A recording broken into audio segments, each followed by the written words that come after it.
Chapter 1. Daughters of a Broken Dynasty. Hey guys! Tonight we begin with a story from the ancient world. So, go ahead and dim the lights, grab something warm to sip, and settle in. We're drifting back a couple thousand years, to the humid shores of the Nile, where temples rose like mirages and families tore each other apart in gold-plated palaces. And this time, it's not just any family. It's the Ptolemies, Egypt's most famously dysfunctional dynasty. They loved each other. They hated each other. They occasionally murdered each other. So, family stuff. But tonight, we're not focusing on the kings, generals, or pharaohs everyone already knows. No, tonight we're following two sisters. Cleopatra 7, the last pharaoh of Egypt, and her younger sister Arsinoe 4, the girl history tried very hard to erase. They were royal, ambitious, and unfortunately born into a family where your greatest threat wasn't a foreign army. It was your own blood. Let's start with the setting. It's the 1st century BCE, and Egypt is still glittering on the surface. The Nile still floods every year like clockwork, leaving its gift of black silt for farmers. Priests still chant in the echoing halls of old temples, even if the language of the gods now sounds a bit foreign to their rulers. Because Egypt, by this point, wasn't ruled by Egyptians. No, that had stopped 300 years earlier, when Alexander the Great swaggered in from Macedon and left behind one of his generals, a man named Ptolemy, to take care of things. Ptolemy decided to stay. He liked the look of the throne, the gold, the divine titles, the power. And so began the Ptolemaic dynasty, Greek kings pretending to be pharaohs, worshipping Egyptian gods, and speaking Greek in their marble palaces while their subjects bowed in hieroglyphs outside. It was a strange arrangement, but for 3 centuries it mostly worked, as long as you ignored the occasional civil war, poisoning, or sibling coup. By the time Cleopatra 7 was born, around 69 BCE, things were looking a bit frayed. The Ptolemies had been intermarrying for generations to keep the bloodline pure. And by pure, they meant completely knotted like a family tree drawn by a drunk spider. Brothers married sisters. Uncles married nieces. And everyone, apparently, was named either Ptolemy, Cleopatra, or Berenice, which is great for the family historian, but terrible for anyone trying to keep track of who's who. Cleopatra's father was Ptolemy XII, nicknamed Auletes, or the flute player, because he liked to play the flute. He also liked to spend money he didn't have, throw parties he couldn't afford, and cozy up to Rome when things got rough. He wasn't exactly Egypt's most stable ruler, but he did leave behind a few children, including 2 girls who would define each other's fates, Cleopatra, the elder, and Arsinoe, the younger. Let's talk about Cleopatra first, because, of course, she gets most of the spotlight. The queen who spoke half a dozen languages, charmed Julius Caesar, and later tangled her way through history with Mark Antony. The woman whose name would become shorthand for beauty, wit, and deadly ambition. But when Cleopatra was growing up, none of that was guaranteed. She was born into a world of debt, famine, and riots. Her father's rule was hanging by a thread, thanks to his habit of borrowing money from Rome and angering the Egyptian priesthood in equal measure. He fled the country at one point, literally snuck out of Egypt in disguise, while his own people put one of Cleopatra's half-sisters, Berenice 4, on the throne. Berenice was smart, ruthless, and unfortunately, not very good at staying alive when her father came back. When Auletes returned to power with Roman help, he had her executed, because nothing says family reunion like a public beheading. Now, imagine growing up watching that. Cleopatra and Arsinoe saw early on that in their family, love was conditional and survival was optional. They learned that power was the only real safety, and that sharing it usually ended in disaster. But despite that, Cleopatra and Arsinoe were close as children. At least as close as royal siblings could be when each one might someday have to poison the other. They shared tutors, food tasters, and endless lessons in the art of being divine. How to move, how to speak, how to make people believe you were descended from gods. And in their case, that wasn't entirely untrue. The Ptolemies claimed divine descent from the gods of Olympus and from the Egyptian deities themselves. They'd long blurred the line between ruler and god, until every royal portrait looked more like a temple statue than a human being.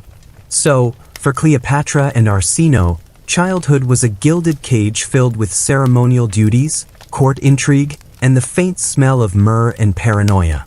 Their father, Ptolemy XII, spent much of his reign desperately trying to hold onto his throne. To the Egyptians, he was a weak, foreign king. To the Romans, he was a useful wallet. He paid bribes to stay in power, enormous, ruinous bribes, and by the end, Egypt was little more than a client kingdom of Rome. Still, the family carried on their rituals as if nothing was wrong. Banquets glittered in the palace halls. Priests bowed and recited praises. And behind closed doors, the royal siblings were slowly being groomed or pitted for power. When Ptolemy XII died in 51 BCE, Cleopatra was about 18. Arsinoe was probably around 14. And Egypt, true to form, immediately descended into chaos.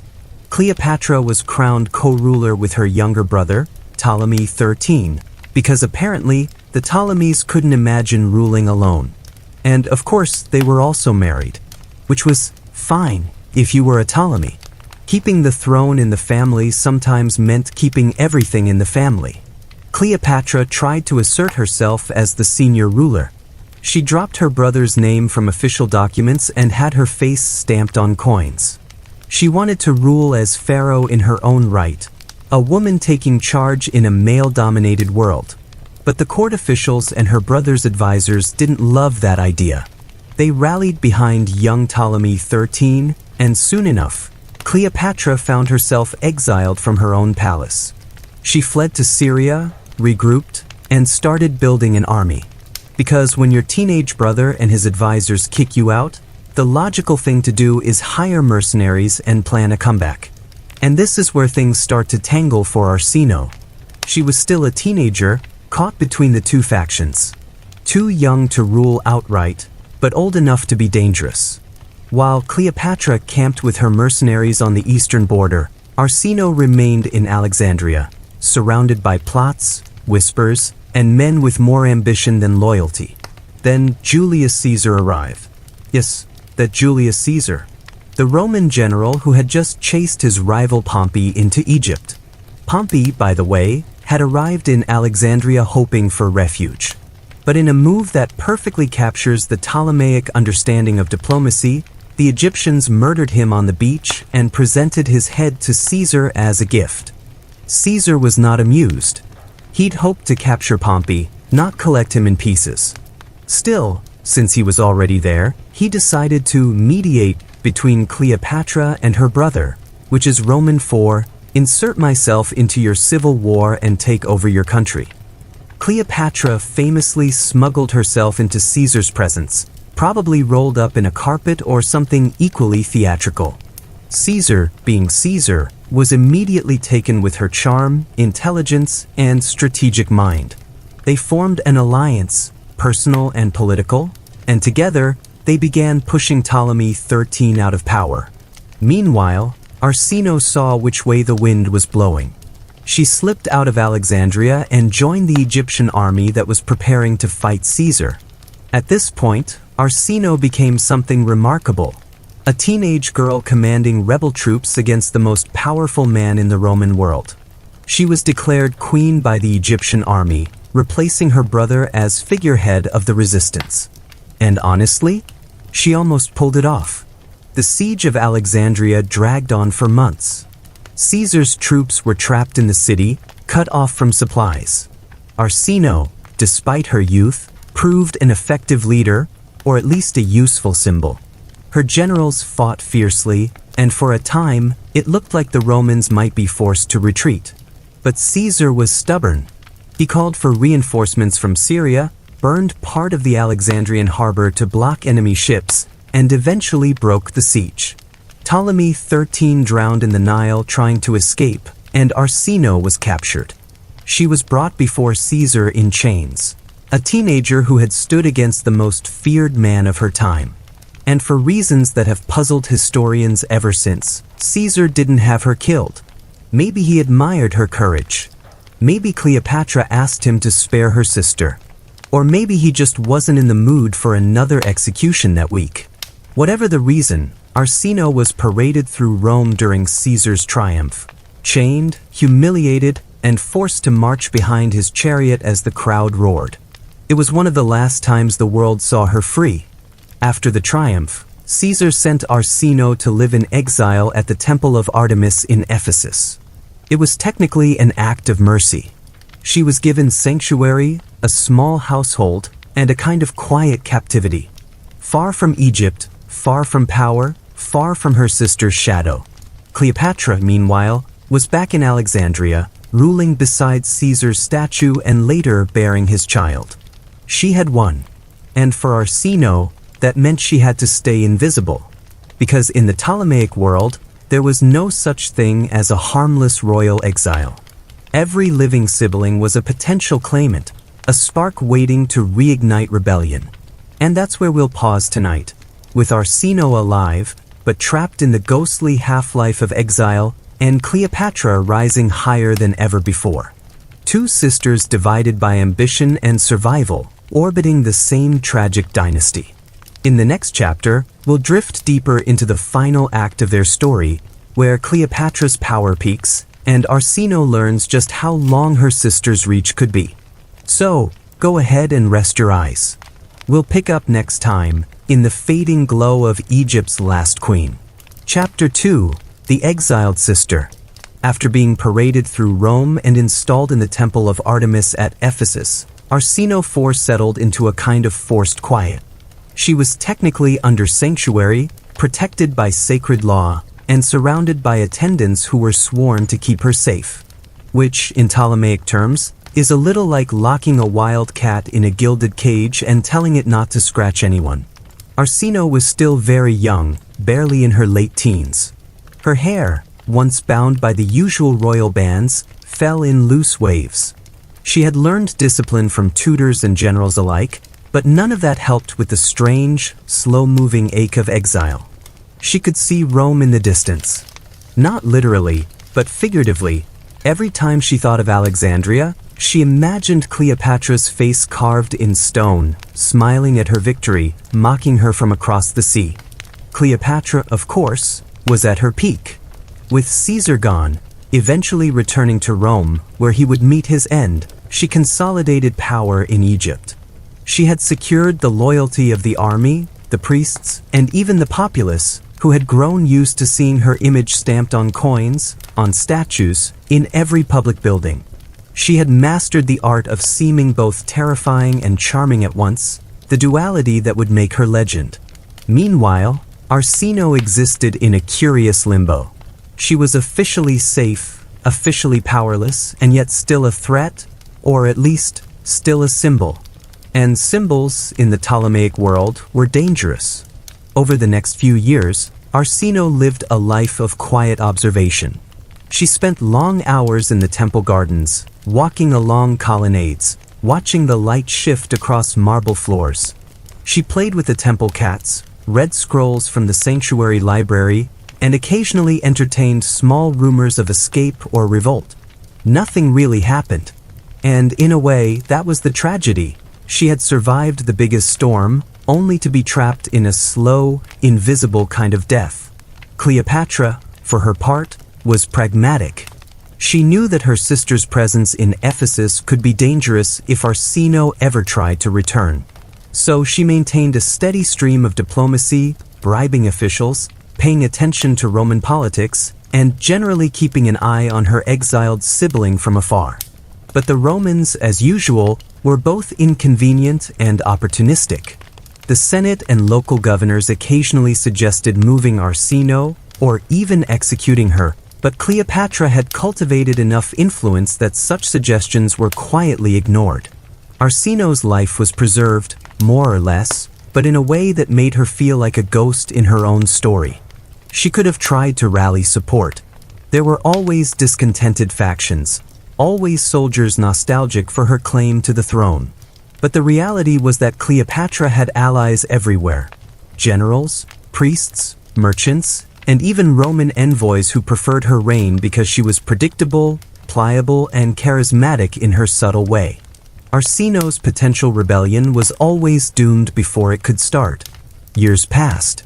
The quiet of Ephesus became routine.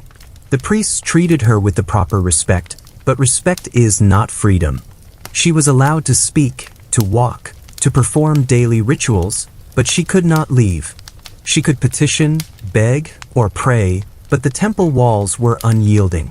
Occasionally, news of Egypt reached her.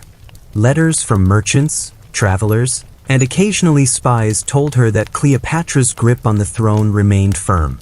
That she had borne children by Caesar, a subtle political masterstroke that tied Rome and Egypt together in ways Arsinoe could never influence.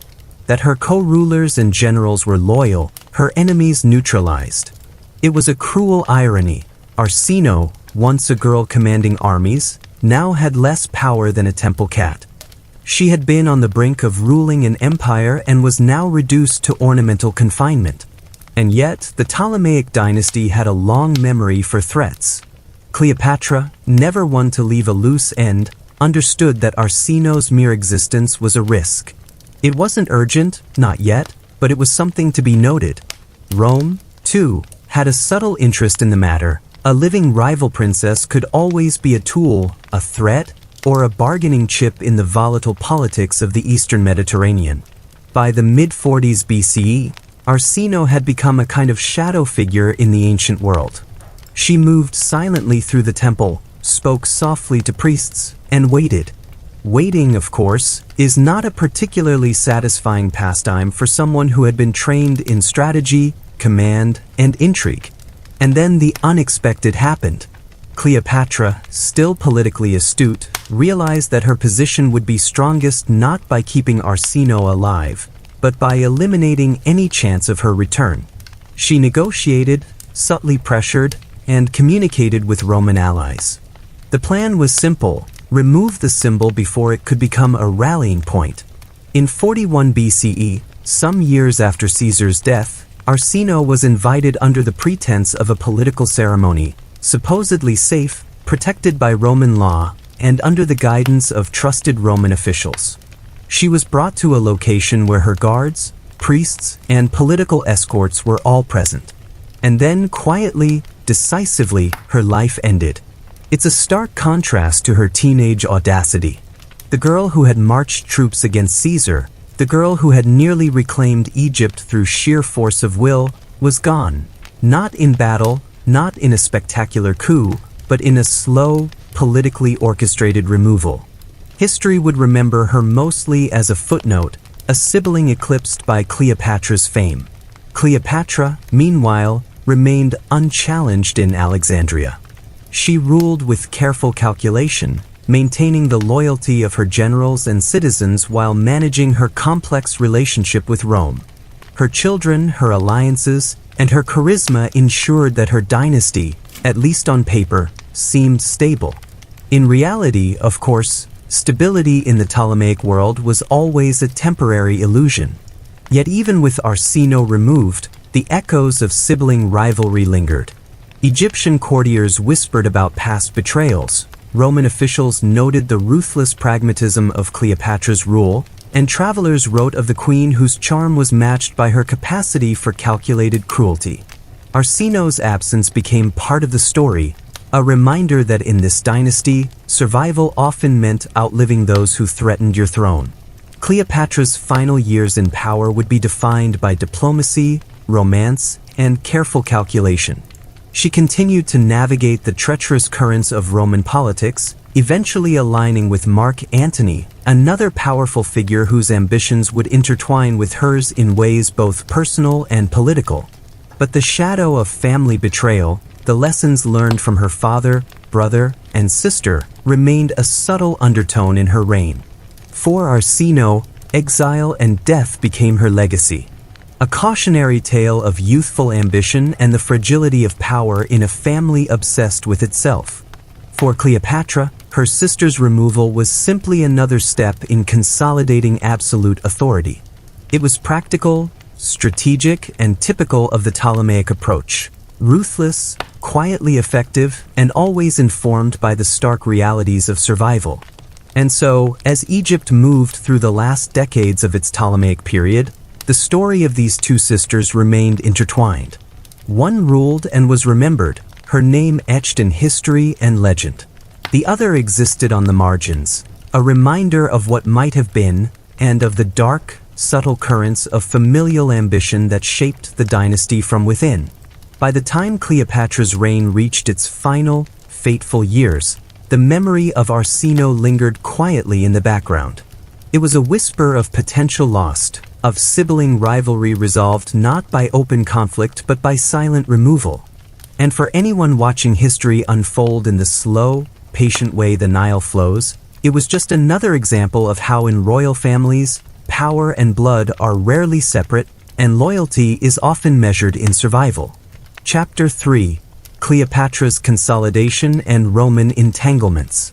Cleopatra's return to Alexandria after Arsinoe's removal marked the beginning of a more methodical phase of her reign. No more teenage exiles running armies, no more rebellion staged by ambitious relatives. Just her, the throne, and a very complicated relationship with Rome. Rome, at this point, was both a lifeline and a looming threat. Cleopatra understood this intuitively. Her father had spent much of his reign paying bribes to Roman senators, and her brief exile had shown her how quickly the tides could shift when Rome decided to intervene. So she leaned into diplomacy with the subtlety of a seasoned strategist. A little charm here, a little bribery there, a carefully staged meeting with Caesar, and a lot of public image management. Her first major move was to solidify her position domestically. The Alexandrian court had been a simmering stew of factions. Generals loyal to Ptolemy XIII, bureaucrats with ambitions of their own, priests wary of anyone who might upset the balance of divine authority. Cleopatra dealt with them quietly. She rewarded loyalty, neutralized threats, and created an image of herself as both legitimate ruler and divine figure.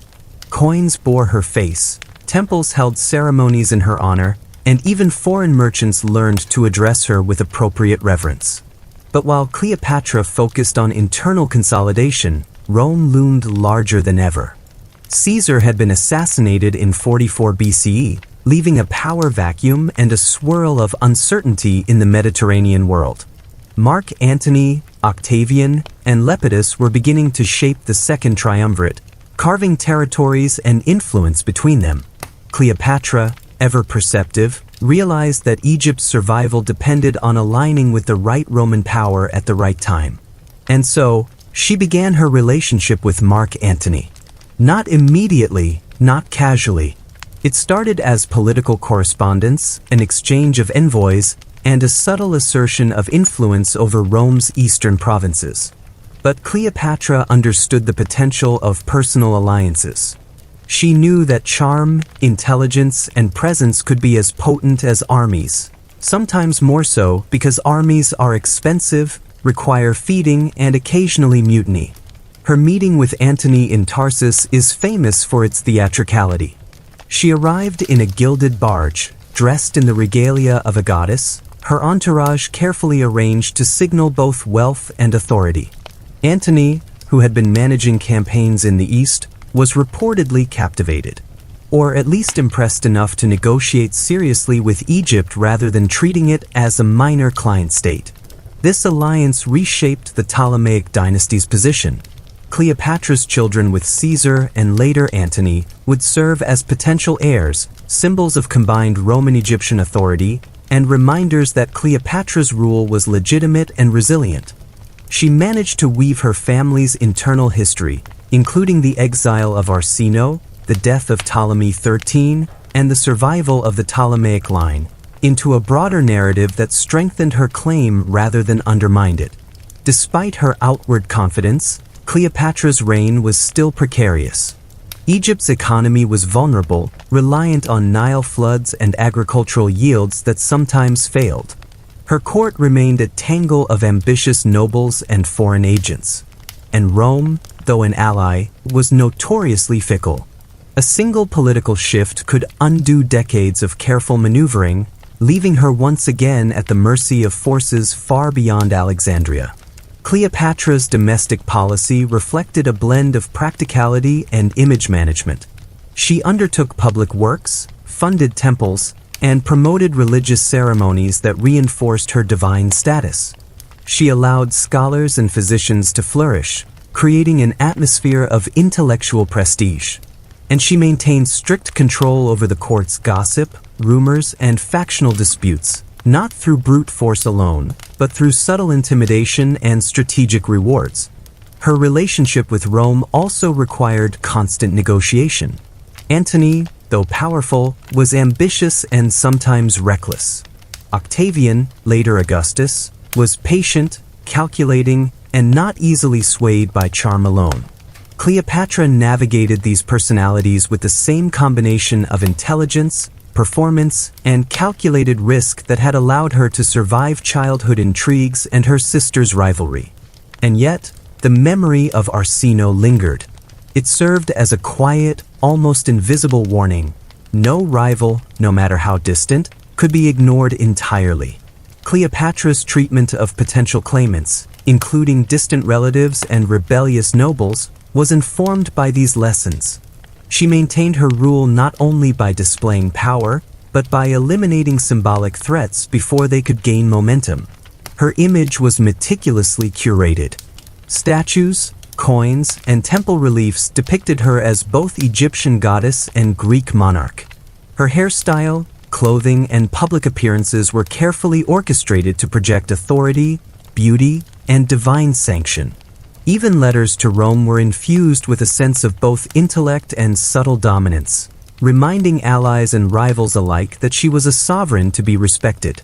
Despite all of this, Cleopatra's life was not free from personal tension. Her children became both symbols and liabilities, as did her relationships with powerful Romans. Court life remained fraught with intrigue. Every decision, from military alliances to ceremonial appearances, carried layers of consequence. Yet she mastered these challenges with remarkable poise. She demonstrated a blend of strategic foresight and adaptive performance, navigating both Egyptian traditions and Roman political currents. And through it all, she maintained the aura of inevitability. Cleopatra ruled, and she would continue to rule, so long as she remained vigilant, perceptive, and persuasive. In this period, Egypt stabilized under her leadership. The internal threats posed by family rivals, including the shadow of Arsinoe's brief rebellion, had been neutralized.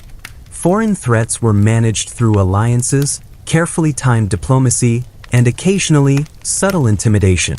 Cleopatra's reign thus represents not only survival, but the deliberate, calculated consolidation of power in one of history's most complex dynasties. She had learned from her family's mistakes. Loyalty is fleeting, appearances matter as much as force, and symbols can be as dangerous as armies. Her sister's exile and eventual removal exemplified these truths, lessons Cleopatra internalized and applied throughout her reign. The Ptolemaic dynasty, often chaotic, had one constant under Cleopatra: the careful orchestration of perception, power, and politics. Even in the face of Rome's looming influence, internal rivalries, and potential rebellion, Cleopatra maintained authority, projecting confidence while neutralizing threats quietly and effectively. And so, the story of these two sisters, Arsinoe and Cleopatra, illustrates the delicate balance of ambition, survival, and family dynamics in ancient Egypt. One sister's potential became a threat, the other's strategy ensured dominance. History remembered the one who survived, whose reign reshaped both her country and its interactions with the broader world.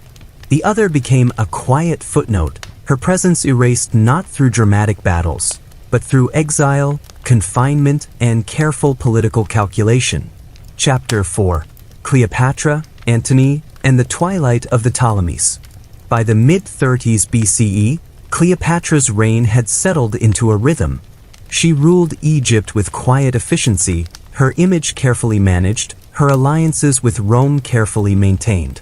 But history has a way of complicating even the best-laid plans. And Cleopatra, despite her intelligence, was about to encounter a series of events that would test both her political acumen and her capacity for patience. Her relationship with Mark Antony, which had begun as strategic correspondence, evolved into a long-term alliance.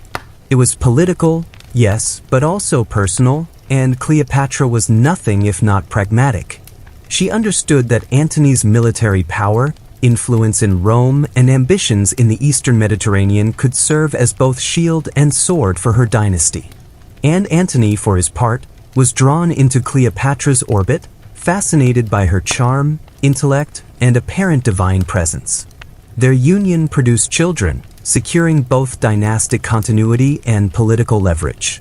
Cleopatra's image as a mother, as well as a ruler, reinforced her authority in the eyes of her subjects and allies alike. She was not merely a figurehead or a temptress in Rome's narratives. She was a sovereign making calculated moves to protect her kingdom. Yet the shadow of family intrigue remained, even decades after Arsinoe's exile and death. Cleopatra had internalized the lessons of her youth. Relatives could be threats, alliances could be fleeting, and symbols could carry as much danger as armies. Her court remained a delicate ecosystem of advisors, generals, priests, and foreign envoys. Every appointment, every decree, every ceremonial appearance was a careful negotiation of power. Meanwhile, Rome itself was changing. Octavian, the future Augustus, was consolidating authority in the West. Antony's focus on the East, combined with his involvement with Cleopatra, created tension within the Roman leadership. Cleopatra's influence over Antony became a point of contention, often exaggerated by Roman propaganda, painting her as a foreign temptress undermining Rome. History, as it often does, blurred nuance for drama. Cleopatra's strategic brilliance, however, lay in her ability to manage these perceptions. She maintained Egypt's autonomy while navigating Antony's ambitions and Rome's scrutiny. Her children served as living symbols of the Egyptian-Roman connection, potential heirs with claims that could unite or divide. She moved with the patience of a river, slow but inexorable, ensuring that her kingdom's stability remained largely intact despite external pressures. The years passed, and Cleopatra's position grew both secure and precarious. Her authority over Egypt was undeniable, but the stakes were higher than ever. Any misstep could embolden rivals, provoke rebellion, or invite Roman intervention.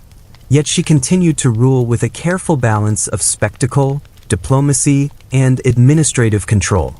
Her image, meticulously curated since her youth, became increasingly important. Coins, reliefs, and statues emphasized her divine status, linking her to Isis and other Egyptian deities while maintaining Hellenistic aesthetics. Every appearance reinforced authority and legitimacy. Cleopatra's life was not one of idle luxury. It was a constant performance, a series of calculated gestures designed to project power, manage perception, and neutralize threats. And through it all, the legacy of her family lingered. The stories of her father, her brothers, and Arsinoe were reminders of what survival required. Cleopatra had learned that caution, intelligence, and subtle ruthlessness were as critical as armies and wealth. She maintained her rule not by brute force alone, but through perception, alliances, and the careful orchestration of political narratives. Antony, for his part, became increasingly entwined with Cleopatra's rule. Their relationship, both personal and political, solidified Egypt's position but also made them targets of Roman opposition. Octavian, ever patient, observed the growing power of this Eastern alliance with calculated concern. Propaganda, accusations, and rumors began to circulate, emphasizing Cleopatra's foreignness and Antony's supposed subjugation to her influence. It was a narrative that would eventually be used to justify war. Throughout these years, Cleopatra displayed remarkable adaptability. She navigated the delicate balance between domestic administration and international politics, ensuring that Egypt remained stable while engaging with Rome on her own terms. Her children, her alliances, and her careful management of court factions all contributed to her enduring influence. And yet, as history has a tendency to remind us, even the most careful strategies cannot control every variable. By the late 30s BCE, tensions between Antony and Octavian escalated toward open conflict. Cleopatra's involvement, both strategic and personal, placed Egypt directly in the path of this confrontation. Her role in the ensuing struggle would not only test her political acumen but also determine the fate of her dynasty. Her ability to project authority, command loyalty, and manipulate perception remained critical. She had learned from the exile of Arsinoe, the failures of her father, and the chaos of her siblings' rivalries. Every action, every public gesture, and every alliance was informed by these lessons. Cleopatra was acutely aware that her personal relationships were inseparable from her political strategy, a reality that would define her final years. The culmination of this period was the famous naval confrontation, where Antony and Cleopatra's forces faced Octavian's legions. Despite Cleopatra's careful planning, the battle did not go as hoped. Antony's forces were defeated, and the political tide shifted decisively in Octavian's favor. Cleopatra's carefully curated image, her strategic alliances, and her wealth could not overturn the military reality of Roman power. As the Ptolemaic dynasty faced its final days, Cleopatra's remaining options were limited. She returned to Alexandria, facing both political collapse and personal tragedy. Her choices were informed by centuries of family precedent. Survival required calculation, restraint, and ultimately, acceptance of the inevitable. In her final acts, Cleopatra sought to preserve her children, protect Egypt's legacy, and maintain a semblance of dignity in the face of conquest. Her life had been defined by intelligence, adaptability, and a nuanced understanding of power. Yet even the most capable ruler cannot escape the forces of history entirely. Cleopatra's death marked the end of the Ptolemaic line and the absorption of Egypt into the Roman Empire. Arsinoe's earlier removal and the careful management of family threats had ensured that Cleopatra's reign lasted until the very end. The dynasty, once fragmented by sibling rivalries and internal intrigue, concluded with a sovereign who had navigated decades of political turbulence with remarkable skill. And so, the story of Cleopatra and Arsinoe illustrates both the fragility and resilience of royal power. One sister's exile became a lesson, the other's survival became legend. Their lives intertwined in a narrative of ambition, strategy, and the inexorable pressures of family and politics. Cleopatra's mastery of perception, alliance, and influence allowed her to rule effectively until the very last days of the Ptolemaic dynasty. History remembers her charm, intellect, and political acumen. It largely forgets Arsinoe, but her presence, even in absence, shaped the course of Cleopatra's decisions, strategies, and ultimate survival. In the quiet, reflective way of history, these sisters demonstrate the complex interplay of blood, ambition, and circumstance in the ancient world. Chapter 5. The Fall of Alexandria and the End of the Ptolemies. By 30 BCE, Cleopatra's world had narrowed to the walls of Alexandria. Her kingdom, once vibrant and independent, was now overshadowed by the relentless rise of Octavian in Rome. Her allies had fallen, her military options were limited, and her carefully curated influence faced its ultimate test. Mark Antony, ever loyal but increasingly desperate, had suffered a series of military defeats. His forces were depleted, morale was low, and his relationship with Cleopatra was becoming entangled with both personal grief and political urgency. The grand designs they had built over years of diplomacy, alliance, and careful maneuvering were unraveling with alarming speed. Cleopatra, for her part, remained composed. She had spent decades mastering perception, coins, statues, ceremonial appearances, and now she relied on that mastery as her final tool. She projected calm and divine authority, even as Roman legions tightened their grip on the eastern Mediterranean. It was a delicate performance, one that required patience, subtlety, and a remarkable capacity for internal calculation. The final confrontation came swiftly. Octavian's forces approached Alexandria, not with subtle diplomacy, but with the inevitability of a tidal wave. Antony's troops were defeated, and the city's defenses could not hold. The Ptolemaic dynasty, which had survived sibling rivalries, internal conspiracies, and centuries of foreign interference, was now collapsing under the weight of Roman power. Cleopatra, never one to surrender easily, orchestrated her response with quiet determination. She retreated to her palace, controlled the narrative within Alexandria, and prepared for the final acts of her reign. Her image remained intact. She was, in every visual and ceremonial sense, still the sovereign, still the goddess, still the ruler of Egypt. But the reality was inescapable. Her kingdom was effectively under siege, her options diminishing by the day. Mark Antony, confronted with defeat, made the only choice he felt remained. He committed suicide. His death left Cleopatra isolated, but it also allowed her a degree of control over the unfolding events. She could now manage her own fate, carefully, deliberately, and on her own terms. Cleopatra's final act was shaped by the same principles that had governed her life: perception, strategy, and legacy. She ensured that her children would survive, at least for the moment, and that her own passing would be a statement of sovereignty, not surrender. The method, famously involving an ASP, was both symbolic and private, a controlled exit from a world that had demanded so much of her. Her death marked the absolute end of the Ptolemaic dynasty.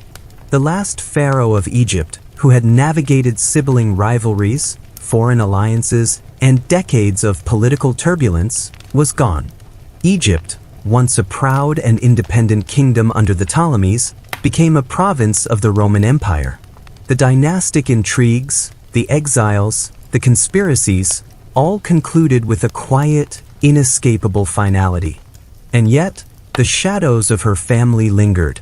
Arsinoe, long gone, had already served as a cautionary tale of potential rivalries neutralized.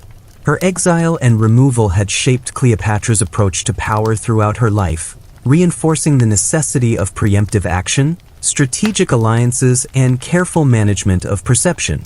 The lessons of sibling rivalry, parental incompetence, and dynastic complexity were etched into every decision Cleopatra made, right up to her final hours. Cleopatra's children, though spared immediate death, would face the complex legacy of their mother's reign and the unyielding authority of Rome. They were symbols of a dynasty that no longer ruled, reminders of a family that had been both brilliant and tragically unstable. History would remember Cleopatra, her intellect, her charm, and her strategic brilliance. Arsinoe, in contrast, faded into obscurity, a ghostly presence whose absence nevertheless influenced the course of events. The fall of Alexandria marked the end of an era. The Ptolemies, with their long history of sibling marriages, internal intrigue, and dynastic excess, were gone. Cleopatra's death, though dramatic in legend, was the culmination of centuries of family patterns, ambition, betrayal, exile, and the constant negotiation of survival in a world ruled by power and perception. And so, the story of these sisters, Arsinoe and Cleopatra, concludes with a quiet symmetry. One sister's life was cut short by exile and political necessity. The other navigated decades of peril and intrigue to maintain sovereignty until the very end. Together, they illustrate the precariousness of royal life in ancient Egypt, where family ties could be both a source of strength and a constant threat. Even centuries later, the lessons of their lives remain clear. Power is fragile, perception is critical, and survival often depends as much on intelligence and strategy as on strength or wealth. The Ptolemaic dynasty, marked by brilliance and dysfunction alike, ended not in grand conquest or dramatic upheaval, but in the quiet inevitability of political absorption by a greater empire. And in that slow, inevitable conclusion lies the essence of their story, a dynasty shaped by ambition, rivalry, and blood, reaching its final chapter not in fanfare, but in the quiet, calculated unfolding of history. Chapter 6: Shadows of the Ptolemies. Even after Cleopatra's death, the echoes of the Ptolemaic family lingered in Egypt, in Rome, and in the minds of anyone who had witnessed their strange, intertwined lives. The dynasty had been defined by ambition, alliances, and the persistent tension between family loyalty and personal survival. Cleopatra's rule, remarkable as it was, had only been possible because she had learned the lessons of her predecessors. Fathers who fled when threatened, brothers who killed, sisters who could command armies, and cousins who plotted quietly in the shadows. The Ptolemies were never subtle. Marriages between siblings were the norm, not the exception.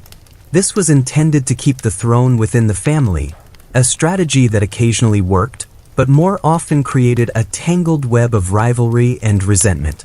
Genetic inbreeding was an unfortunate side effect, producing a lineage sometimes more notable for illness and deformity than for longevity.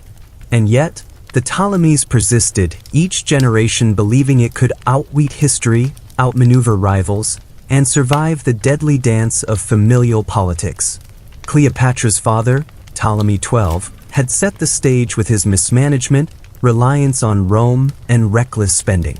Her brothers and half-brothers, by the time of her reign, had demonstrated the hazards of incompetence combined with entitlement. And her sister Arsinoe had shown the consequences of ambition left unchecked, a potential queen neutralized quietly, with precision and finality. Even minor siblings had played roles, subtle or not, in the broader political drama. Each marriage, each appointment, each alliance was another thread in the fragile tapestry of Ptolemaic power.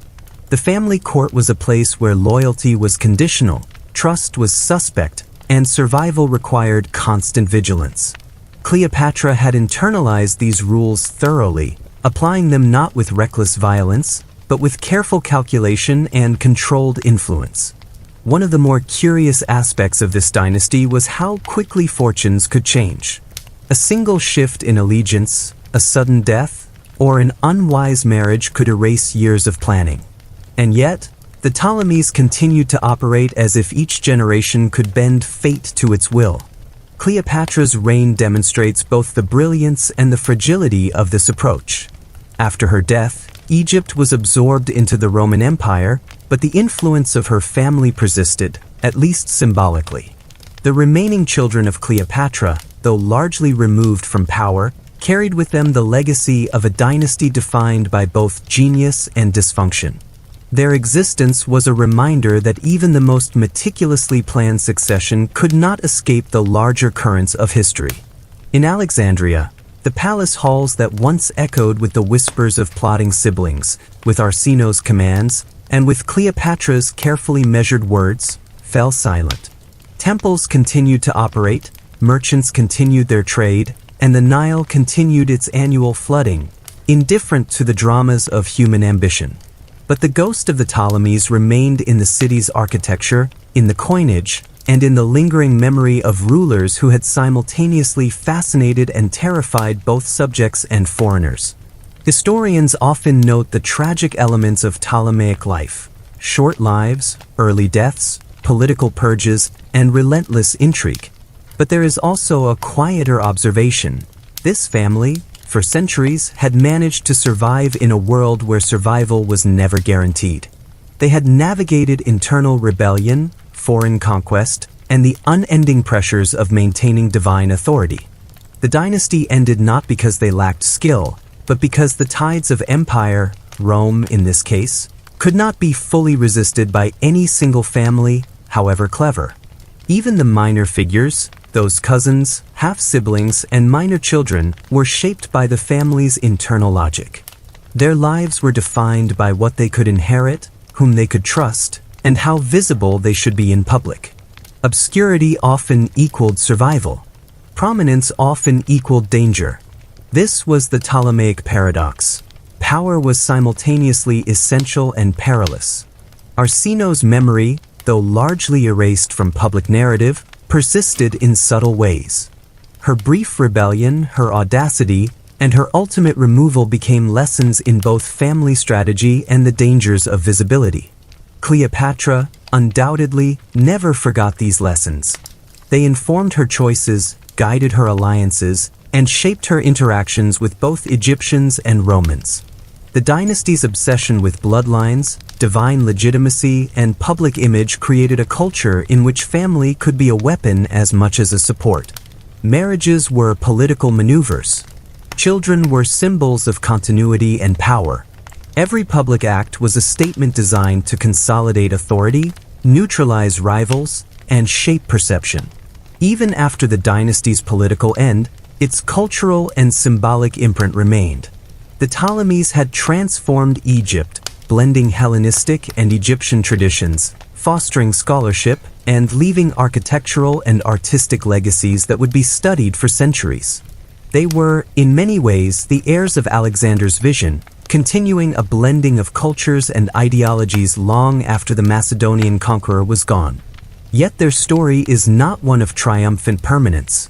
It is a story of fragility, of brilliance paired with dysfunction, and of the quiet, inexorable pressures of family dynamics. Arsinoe and Cleopatra illustrate this perfectly. One sister erased quietly, the other surviving brilliantly, both shaped irrevocably by the peculiar logic of their bloodline. The Ptolemies remind us that power is rarely stable, and that family can be both the greatest support and the greatest threat. They operated in a world where perception mattered as much as force, and where survival often required preemptive action against those closest to you. And even in exile, even in death, their influence shaped the decisions, ambitions, and legacies of those who followed. In the quiet reflection of history, the Ptolemaic dynasty appears simultaneously tragic, fascinating, and oddly instructive. They were rulers who balanced divine aspiration with very human frailty, ambition with vulnerability, and brilliance with a persistent fragility that ultimately defined their era. Cleopatra, Arsinoe, and their extended family offer a window into this delicate equilibrium. A reminder that even in the most opulent and powerful families, survival is never guaranteed, and ambition can carry consequences that echo for centuries. Chapter 7. Minor Royals, Major Disasters.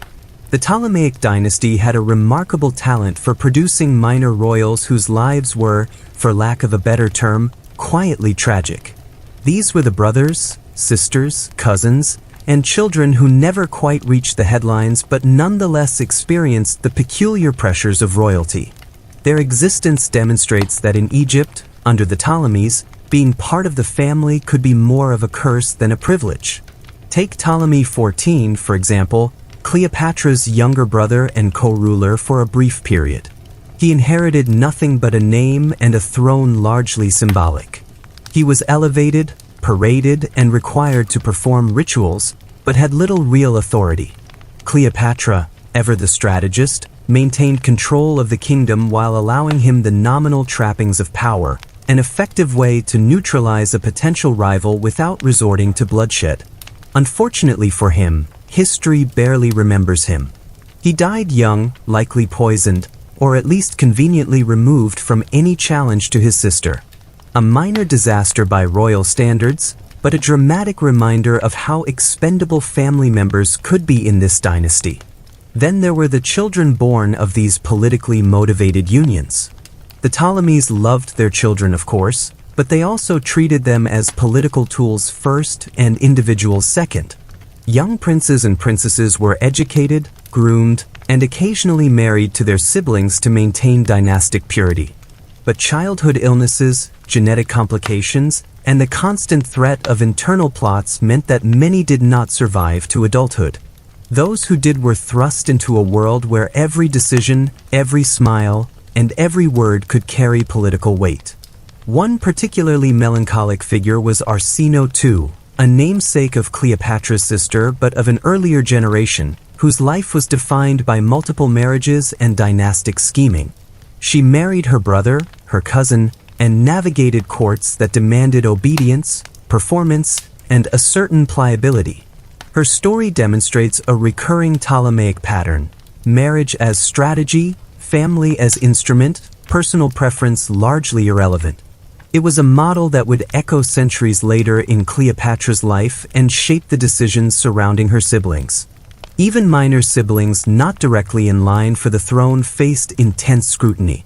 They were educated in rhetoric, philosophy, religion, and politics, but every lesson was also a test in survival. Mistakes could be fatal, alliances fragile, and public perception essential. A casual insult, a poorly timed comment, or the wrong hairstyle at a festival could have unintended consequences. And yet, most survived long enough to serve their function. A symbol, a pawn, or, at best, a backup ruler should catastrophe strike. The dynamics of sibling relationships in the Ptolemaic family are particularly telling. Jealousy, rivalry, and opportunism were embedded into daily life. You could see it in Cleopatra's treatment of Arsinoe, in her management of Ptolemy XIV, and in countless other cases where a younger or less ambitious sibling had to navigate a court that thrived on intrigue. Being minor royalty was a constant negotiation between visibility and discretion. Sometimes the outcomes were quietly tragic rather than spectacular. Children raised in opulent palaces, tutored by philosophers and generals, could be swept away by disease, removed from succession quietly, or left emotionally scarred by the constant pressure of survival. The dynasty's obsession with purity and legitimacy amplified these pressures. Every generation was aware that mistakes could cost lives, reputations, and dynastic continuity.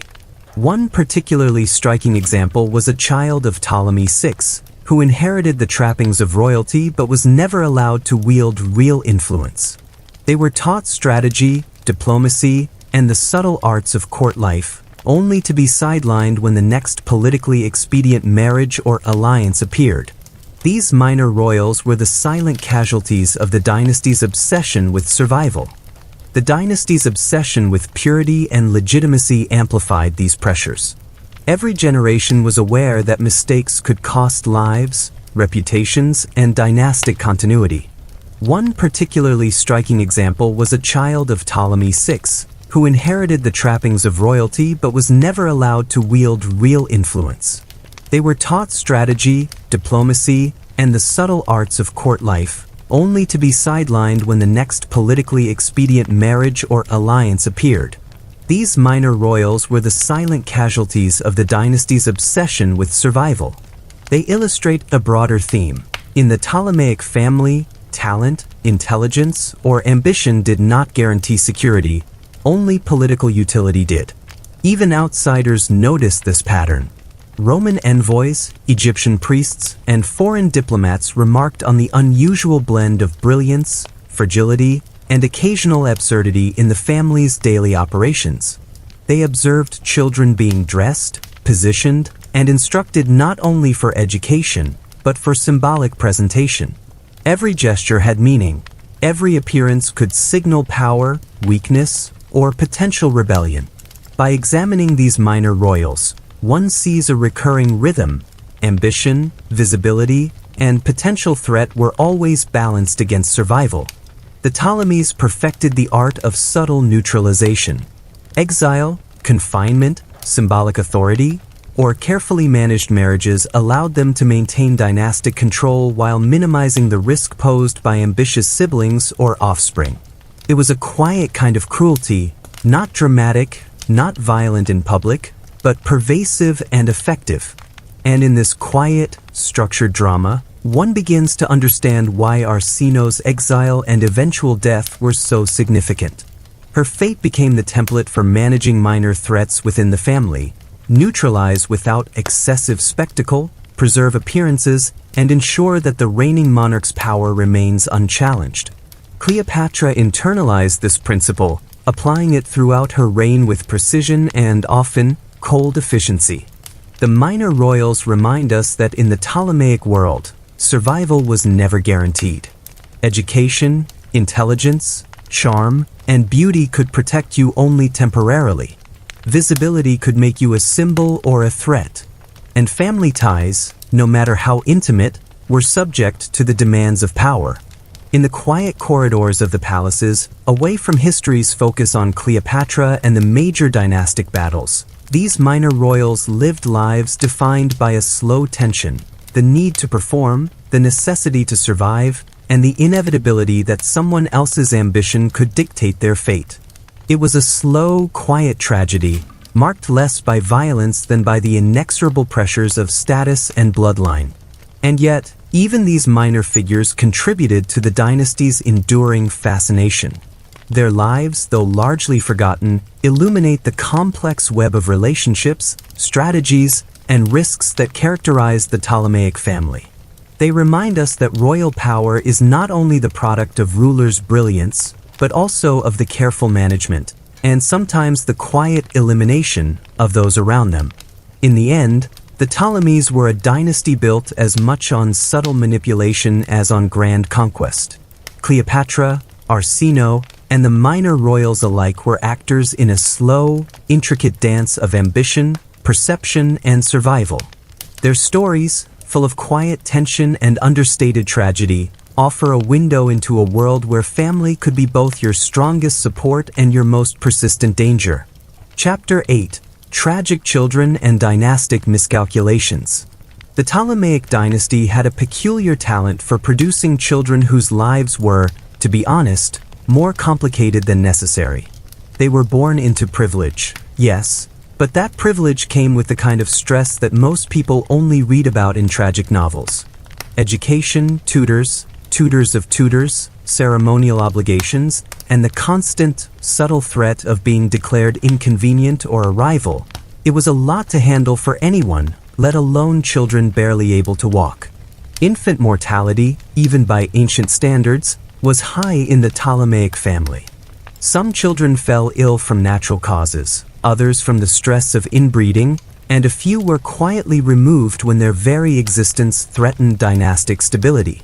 The pattern was familiar. The more legitimate a child's claim, the more dangerous they became. Power in this family was a mixed blessing. A throne could ensure survival for a parent, but a child on the same throne could provoke schemes, rebellions, or, at minimum, awkward family dinners. Cleopatra herself experienced this calculus firsthand. Her children with Caesar and later with Antony were both symbols of alliance and potential threats to Roman sensibilities. Every birth had political weight. Every childhood decision could have international repercussions. Yet she managed them with the same strategic intelligence she had applied to all her adult life: visibility controlled, legacy protected, and danger minimized wherever possible. Earlier generations, though, were less fortunate. Children of Ptolemy VI or Ptolemy VIII, for example, sometimes became pawns in factional disputes before they could even speak in public. Marriages between siblings, designed to concentrate power, sometimes produced genetic complications. Some children were born sickly, malformed, or psychologically fragile, not out of cruelty, but as a predictable consequence of dynastic obsession with pure bloodlines. These small tragedies rarely made it into public records, but the royal physicians, tutors, and court officials quietly recorded each misfortune, noting both causes and potential remedies. Then there were the miscalculations. Minor royals were sometimes married off to solidify alliances, only to find their partners either ambitious, incompetent, or outright dangerous. Ptolemy VIII, for instance, married multiple sisters and cousins, some willingly, some not, resulting in a complex web of obligations and resentments that no single generation could easily unravel. Mistakes in these arrangements sometimes led to civil unrest, minor rebellions, or at least prolonged family tension. The cumulative effect was a slow, persistent strain on the dynasty. Children were taught that appearances mattered as much as ability. They were instructed in diplomacy, rhetoric, and philosophy, not for personal fulfillment, but to prepare them for potential political roles. They were expected to navigate alliances, rivalries, and ceremonial obligations from an age when most children are still learning to tie their sandals. Even Cleopatra's elder siblings were not immune. Ptolemy XIII and Ptolemy XIV, her brothers, were trained as kings but never allowed the kind of independence that might make them useful allies or dangerous rivals. Their education was comprehensive, but their freedom was severely limited. It was a delicate balance. Too much autonomy could threaten the reigning monarch, too little could leave the kingdom vulnerable if the ruler died unexpectedly. The dynasty's obsession with image often amplified these pressures. Children were paraded for diplomatic visitors, included in temple ceremonies, and even depicted in statues and coins. Every gesture, every appearance, every statement was laden with meaning. Minor royals lived under constant scrutiny, their successes celebrated but their mistakes magnified. And mistakes, in the Ptolemaic world, could be fatal or, at the very least, career-ending. Beyond health and education, there was also the matter of ambition. Even minor children occasionally glimpsed the potential for power. They saw older siblings take precedence, observed parental favoritism, and noted the subtle ways court factions could elevate or suppress influence.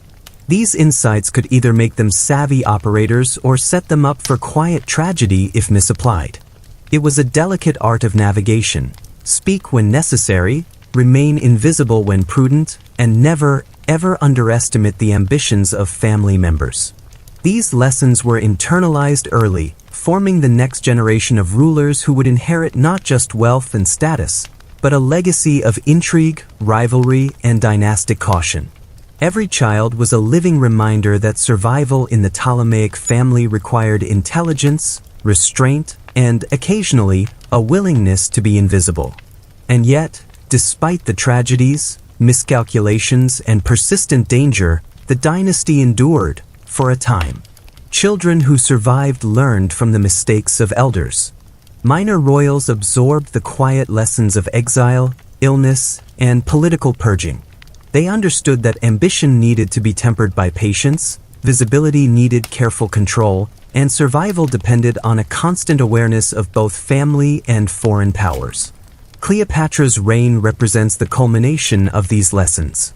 She applied the knowledge of family fragility, minor royal vulnerabilities, and dynastic missteps to maintain her power with precision.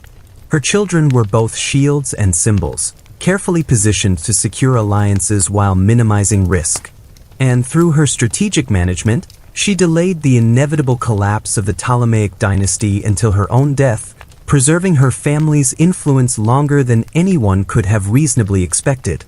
Ultimately, the story of the Ptolemaic children and minor royals is a reminder that royalty, while glamorous in legend, is often defined by quiet stress, subtle danger, and a relentless awareness of hierarchy. In this dynasty, survival required more calculation than courage, more patience than playfulness, and more diplomacy than delight. It was a slow, measured world, in which every life, whether major or minor, contributed to the dynasty's intricate, precarious dance of power. Chapter 9. Dynastic Disasters and Sibling Rivalries. The Ptolemaic dynasty had an almost unparalleled talent for turning ordinary family squabbles into long-term political complications. Sibling rivalries, which in most families might result in petty arguments over inheritance or seating arrangements, often escalated into full-blown dynastic disasters. For the Ptolemies, a spat over territory or title could become a matter of life and death, or at least exile and permanent political marginalization. Take Ptolemy VIII, nicknamed Physcon, which roughly translates to potbelly. He had a habit of combining cruelty with paranoia, targeting both siblings and children alike. Marriages within the family, rather than producing stability, often produced resentment, rebellion, or worse.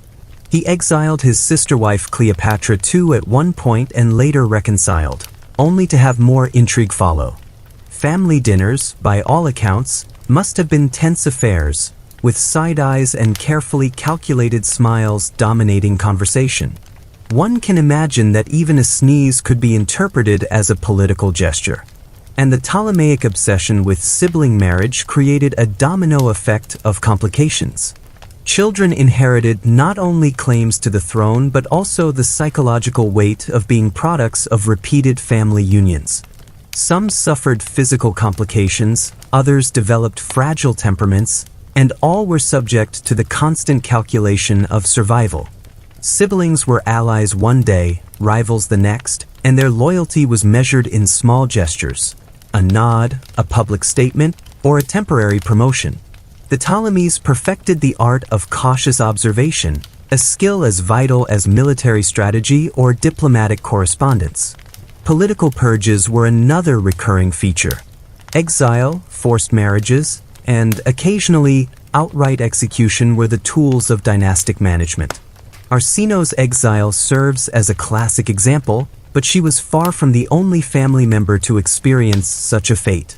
Even seemingly innocuous siblings could become threats if they attracted enough popular support or allied with foreign powers. History records many such quiet removals, each one a small but effective way to maintain centralized control while minimizing public spectacle. The dynasty's obsession with image further amplified tension. Royal appearances at temples, festivals, and foreign receptions were meticulously choreographed. A misstep, a faintly raised eyebrow, or even a poorly timed sneeze could be interpreted as ambition or insolence. Minor royals learned to walk carefully, speak selectively, and maintain a constant awareness of both hierarchy and perception. It was an exhausting but effective strategy. Survival depended not on personal talent alone, but on careful management of behavior and optics. Dynastic miscalculations often resulted from this combination of ambition and obsession. A sibling might misinterpret a gesture, overestimate loyalty, or underestimate a rival's cunning. Wars could be provoked by misread intentions. Alliances could crumble because of a misinterpreted familial slight. Even Cleopatra, who would later perfect these calculations, learned early lessons from such errors. The exile of Arsinoe, the deaths of her brothers, and her father's occasional incompetence were not just personal dramas. They were training in the high-stakes school of survival. Minor dynastic disasters also extended beyond internal squabbles. External threats, including Roman interference, mercenary revolts, and local rebellions, often intersected with family tensions. A poorly timed military campaign or a sibling's mismanaged diplomatic correspondence could result in territorial loss or internal revolt. The Ptolemies navigated these disasters with varying degrees of skill, sometimes improvising, sometimes relying on sheer luck. Yet the pattern persisted. Family and politics were inseparable, and minor errors could escalate into major crises. The combination of sibling rivalry and dynastic miscalculation created a slow, almost hypnotic rhythm in the dynasty. Years passed, punctuated by exiles, reconciliations, political marriages, and symbolic gestures. The court became a stage for subtle manipulation, quiet negotiation, and the constant balancing of ambition with survival. Minor disasters were absorbed, major crises were mitigated, and the family continued to function, fragile, tense, and endlessly fascinating. Even outside Cleopatra's immediate story, the dynasty's minor siblings, cousins, and children contributed to this atmosphere. Each life was a story of cautious maneuvering, the constant weighing of loyalty and threat, and the quiet tension of potential disaster. Some succeeded in navigating the pressures. Others were quietly removed from the historical record, victims of circumstance or calculated family strategy. Ultimately, the Ptolemies demonstrate a remarkable truth about dynastic life. Power is as much about perception, subtlety, and timing as it is about armies or wealth. Sibling rivalries, minor disasters, and carefully orchestrated exiles were not just symptoms of dysfunction. They were deliberate strategies to maintain authority and survival. The dynasty's brilliance lay not in the absence of mistakes, but in its ability to absorb, adapt, and continue in the face of repeated internal and external pressures. The story of these dynastic disasters reminds us that royal life, especially in the Ptolemaic family, was never simple. Every gesture, every marriage, every word carried significance. Minor royals learned early that invisibility could be protection, that alliances were fleeting, and that survival depended on observing both the obvious and subtle currents of power. In that slow, deliberate dance of family, ambition, and miscalculation, the Ptolemies perfected an art form of survival. They combined genius with dysfunction, subtlety with cruelty, and ambition with careful risk management. And while their dynasty ultimately fell to Rome, the lessons of their minor disasters, sibling rivalries, and strategic management continue to fascinate historians and gently lull listeners into the quiet contemplation of history's slower rhythms. Chapter 10: Eccentricities, Illnesses, and the Weight of Bloodlines. The Ptolemaic dynasty had a subtle, persistent talent for turning even ordinary genetic inheritance into a long-running historical curiosity. Inbreeding, a common practice among the family, was intended to preserve divine legitimacy and dynastic continuity.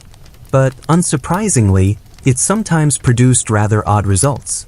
Physical quirks, fragile health, and temperamental peculiarities were, shall we say, not uncommon. And in a family where appearances mattered as much as power, these quirks were often the source of whispered speculation and quiet anxiety.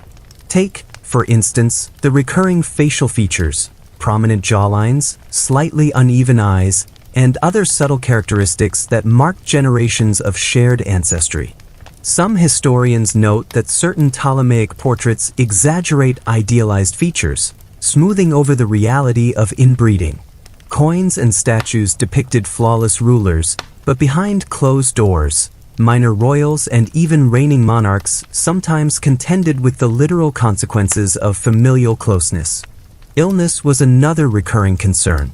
Royal physicians, often trained in Alexandria's famed medical schools, observed and treated a variety of chronic conditions, many likely related to hereditary factors. These included shortened lifespans, fertility complications, and sometimes unpredictable temperament swings. It was a dynasty where both charm and fragility walked hand in hand. Being a Ptolemaic royal required careful management of both public image and private health. Eccentric habits were also a subtle hallmark of the dynasty. We hear anecdotes of rulers obsessively controlling palace rituals, directing elaborate temple ceremonies, or insisting on peculiar dietary regimens. These behaviors were sometimes strategic, designed to reinforce authority, but sometimes they seemed merely personal whims amplified by wealth and power. Minor siblings, observing these habits, either imitated them to gain favor or quietly ignored them at their own peril. Take, for example, reports of extravagant temple processions or ceremonial dress codes that required months of preparation. Participation was mandatory. Failure, even minor, could be interpreted as disrespect or political challenge. The combination of health issues, eccentricity, and political sensitivity made the royal household a place of slow, deliberate tension. Nothing dramatic, just persistent, carefully calibrated pressure. Children were particularly affected by this environment. From an early age, they were taught rituals, educated in philosophy, and expected to perform ceremonial duties. Illness or minor deviations from expected behavior were noted carefully by tutors and advisors. Even small errors could ripple into public perception, potentially undermining authority or casting doubt on legitimacy. It was a quietly demanding childhood, one where survival required both compliance and subtle intelligence. Despite these challenges, the Ptolemies often thrived in subtle ways. Education, careful management of alliances, and a keen understanding of perception allowed even minor royals to navigate the palace safely. They learned to balance health, temperament, and eccentricity with the obligations of public life. Every action, from dress to speech to gesture, was part of a long, slow choreography designed to maintain authority and family cohesion. Even Cleopatra, the most famous of the dynasty, demonstrated how eccentricity could be wielded strategically. Her meticulous image-making, devotion to ceremonial precision, and cultivation of both intellect and charm were extensions of a family tradition, using personal quirks, public perception, and controlled behavior to reinforce power. Minor royals observed this closely, learning lessons in both survival and political theater. Yet, despite these strategies, tragedy persisted. Children died young, minor siblings were exiled or sidelined, and even the most careful management could not prevent occasional dynastic disasters. The pressures of health, heredity, and public expectation created an environment of slow, persistent tension. It was not dramatic in the conventional sense, but it was unrelenting. A life of privilege in the Ptolemaic world was inseparable from the responsibility of careful observation, constant calculation, and occasionally, quiet suffering. One can imagine the palace corridors, quiet except for the soft rustle of ceremonial robes, the whispers of attendants, and the occasional cough or sigh of a minor royal contending with both physical frailty and social expectation. It was a slow, meticulous world, where even small details, the placement of a statue, the arrangement of a banquet, or the timing of a festival, could influence survival. The Ptolemies, for all their brilliance and wealth, lived within these carefully constructed, quietly oppressive rhythms. And yet, these pressures shaped resilience.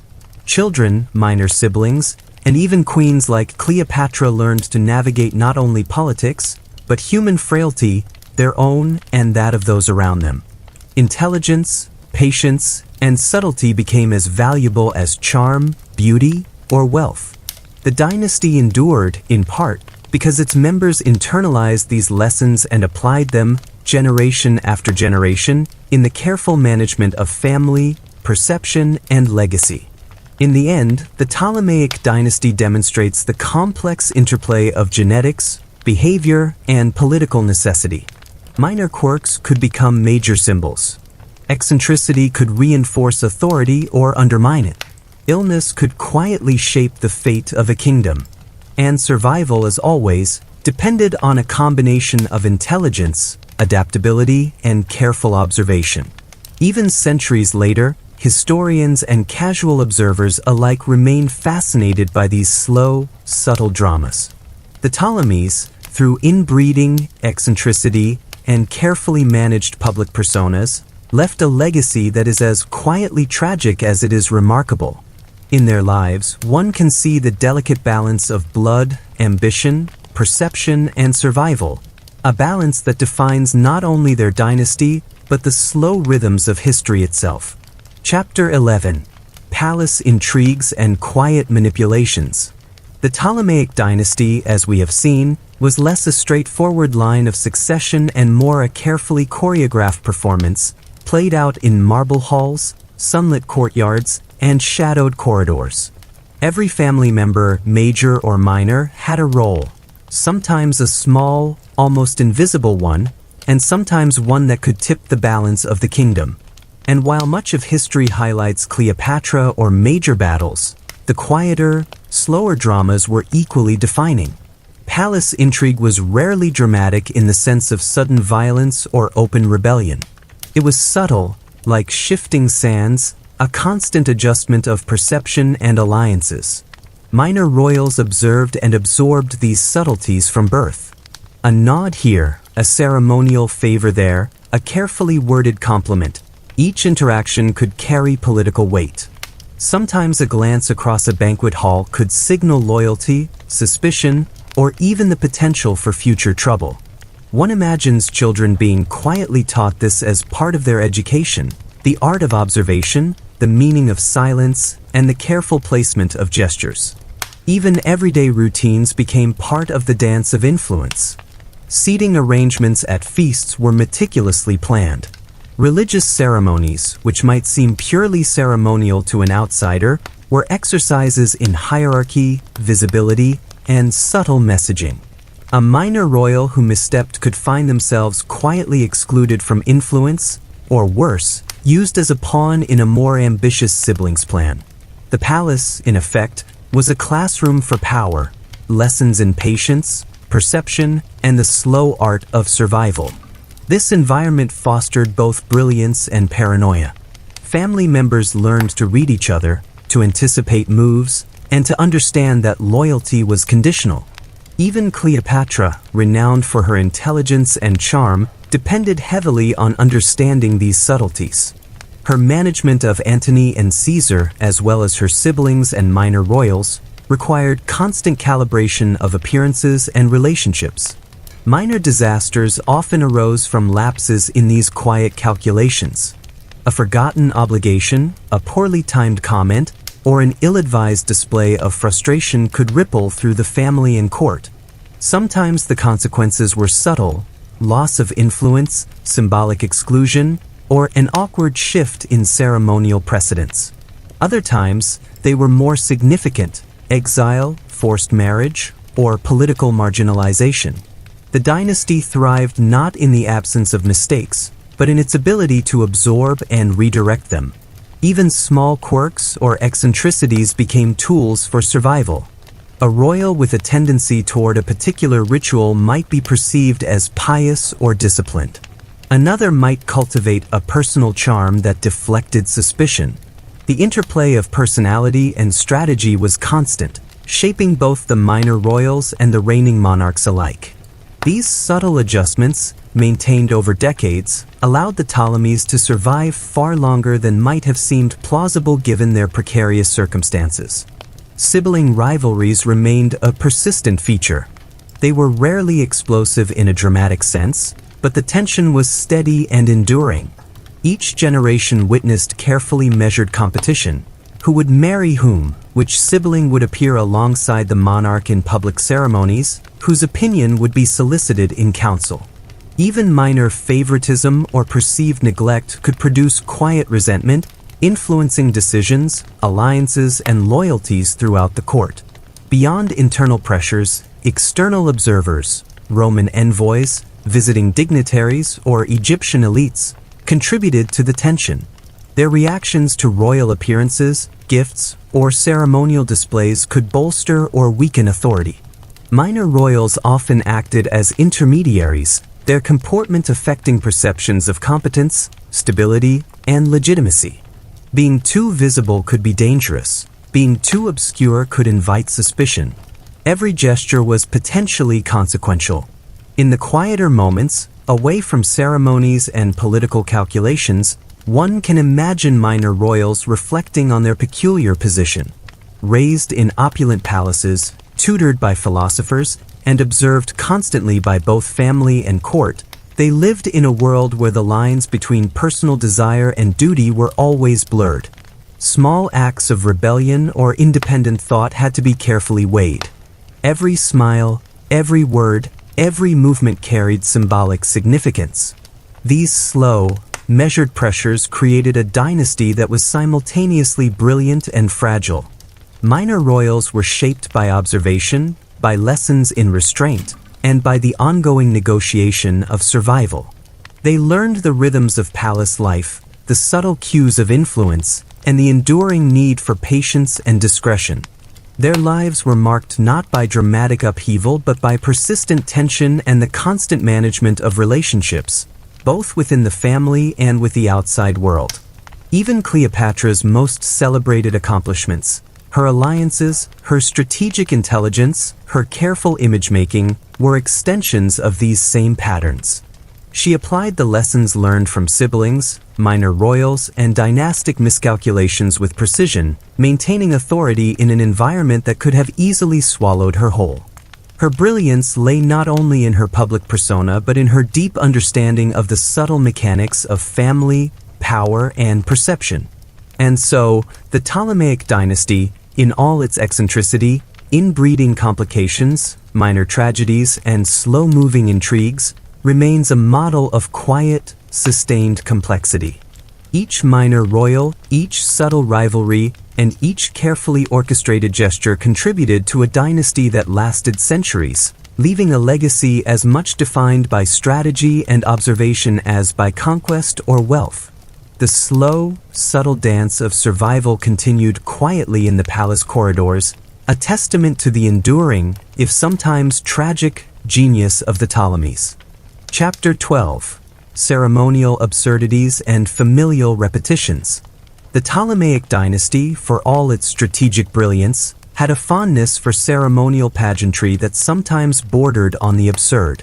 Public rituals, festivals, and temple ceremonies were not merely displays of piety, they were instruments of power, carefully choreographed to reinforce hierarchy and dynastic legitimacy. Every procession, every costume, every gesture was calculated, but occasionally, the spectacle itself seemed to overshadow its practical purpose. Minor royals, as ever, had to participate fully, absorbing lessons in patience, timing, and subtle signaling. Take, for instance, the elaborate temple festivals dedicated to Isis and other deities. The monarchs and their families would appear in gilded attire, carrying symbolic items, performing prescribed movements that had been repeated for generations. A single misstep could disrupt the intended message. A slightly crooked headdress, a misaligned step, a delayed gesture, all could be interpreted as disrespect or incompetence. The pressure to perform flawlessly fell not just on the reigning monarch, but on the entire extended family, including minor siblings and children. It was a constant, slow-building tension, more exhausting than dramatic, shaping behaviors across generations. Siblings, in particular, had to navigate these ceremonial obligations while simultaneously managing their relationships with one another. Co-rulers, or minor royals who might one day inherit influence, had to appear unified even when private rivalries simmered beneath the surface.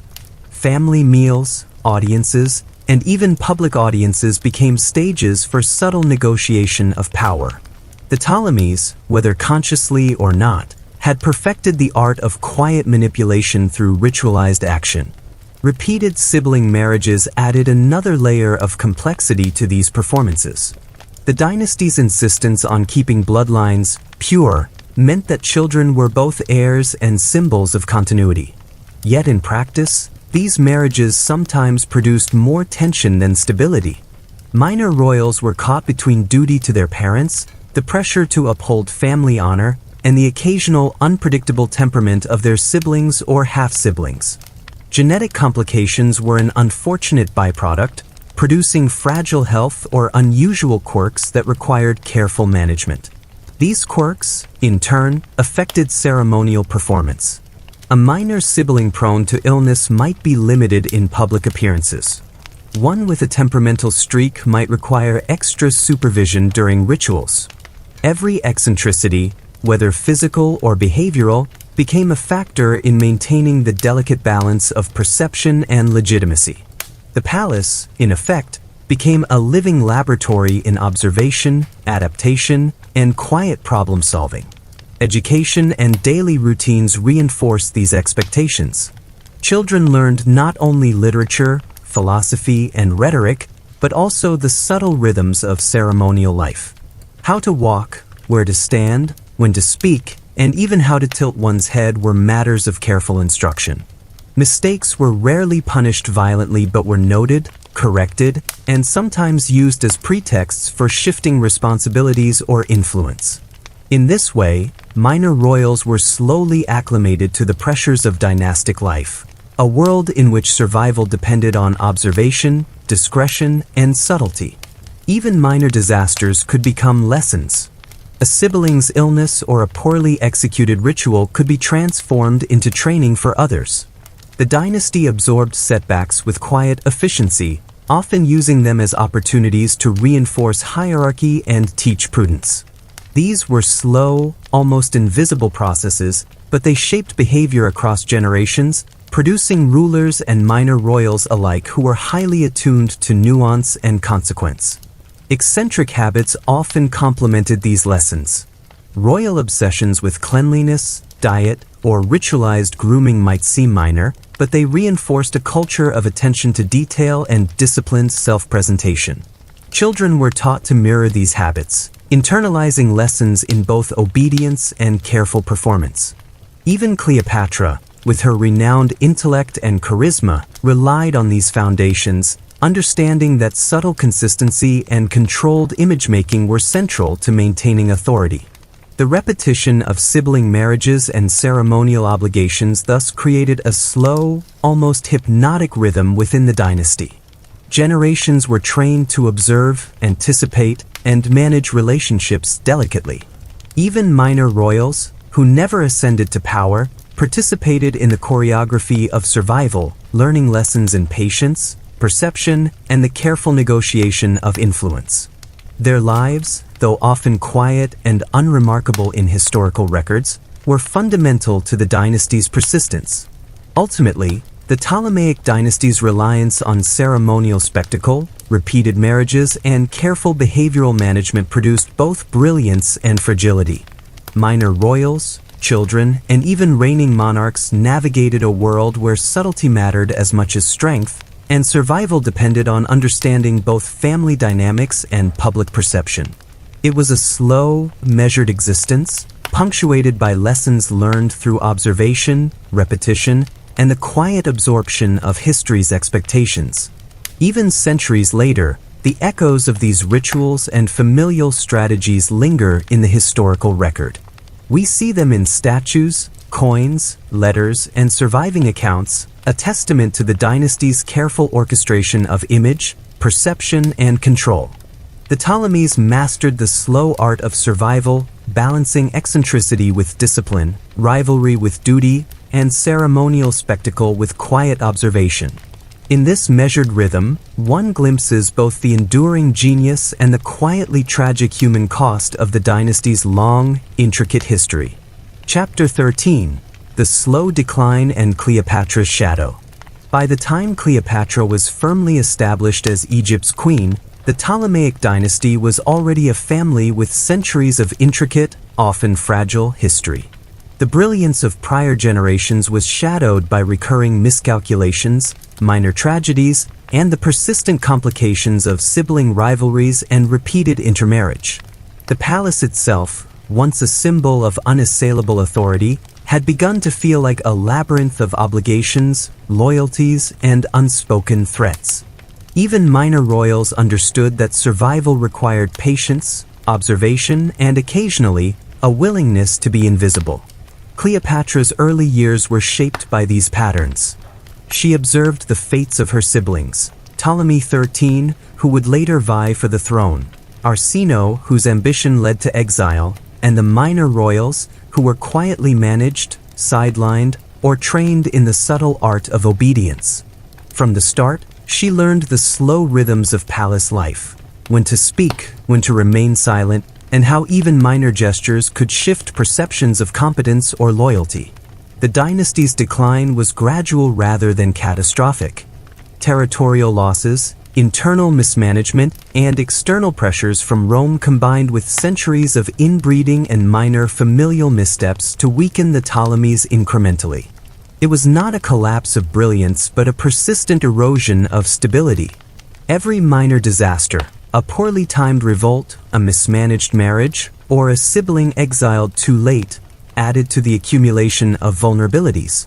Even Cleopatra's father, Ptolemy XII, struggled to maintain control, balancing tribute payments to Rome with domestic unrest. Cleopatra's navigation of these pressures was remarkable for its subtlety. She understood the limits of force and the value of perception. Her alliances with Julius Caesar and later Mark Antony were less impulsive than often imagined. They were extensions of a long family tradition, careful negotiation, observation of rivals, and the strategic use of charisma. Minor royals around her witnessed these maneuvers, absorbing lessons in timing, subtlety, and the slow, deliberate shaping of authority. Even her siblings' fates played into this larger picture. Ptolemy XIII, her co-ruler and younger brother, was both a potential ally and a latent threat. Their rivalry was measured, carefully orchestrated, and fraught with ceremonial importance. Exiles, reconciliations, and quiet maneuvering defined the court's rhythm rather than dramatic confrontations. It was a slow, tense dance, requiring patience and constant attention to both familial and political currents. The minor disasters that had plagued the dynasty continued, but Cleopatra often mitigated them through strategy rather than spectacle. She managed her children's visibility, controlled public ceremonies, and monitored court factions with precision. Even the seemingly minor details of palace life, seating arrangements, temple rituals, or symbolic gifts, became tools for consolidating authority and reducing risk. Her predecessors had taught her that survival depended less on charisma or luck than on a patient understanding of cause and effect, observation, and subtle management. External pressures amplified these internal tensions. Rome's growing influence made any misstep potentially catastrophic. Minor siblings or cousins who might have been harmless in isolation could become pawns in Roman schemes or targets for manipulation. Cleopatra's brilliance lay in recognizing these risks and using them to her advantage.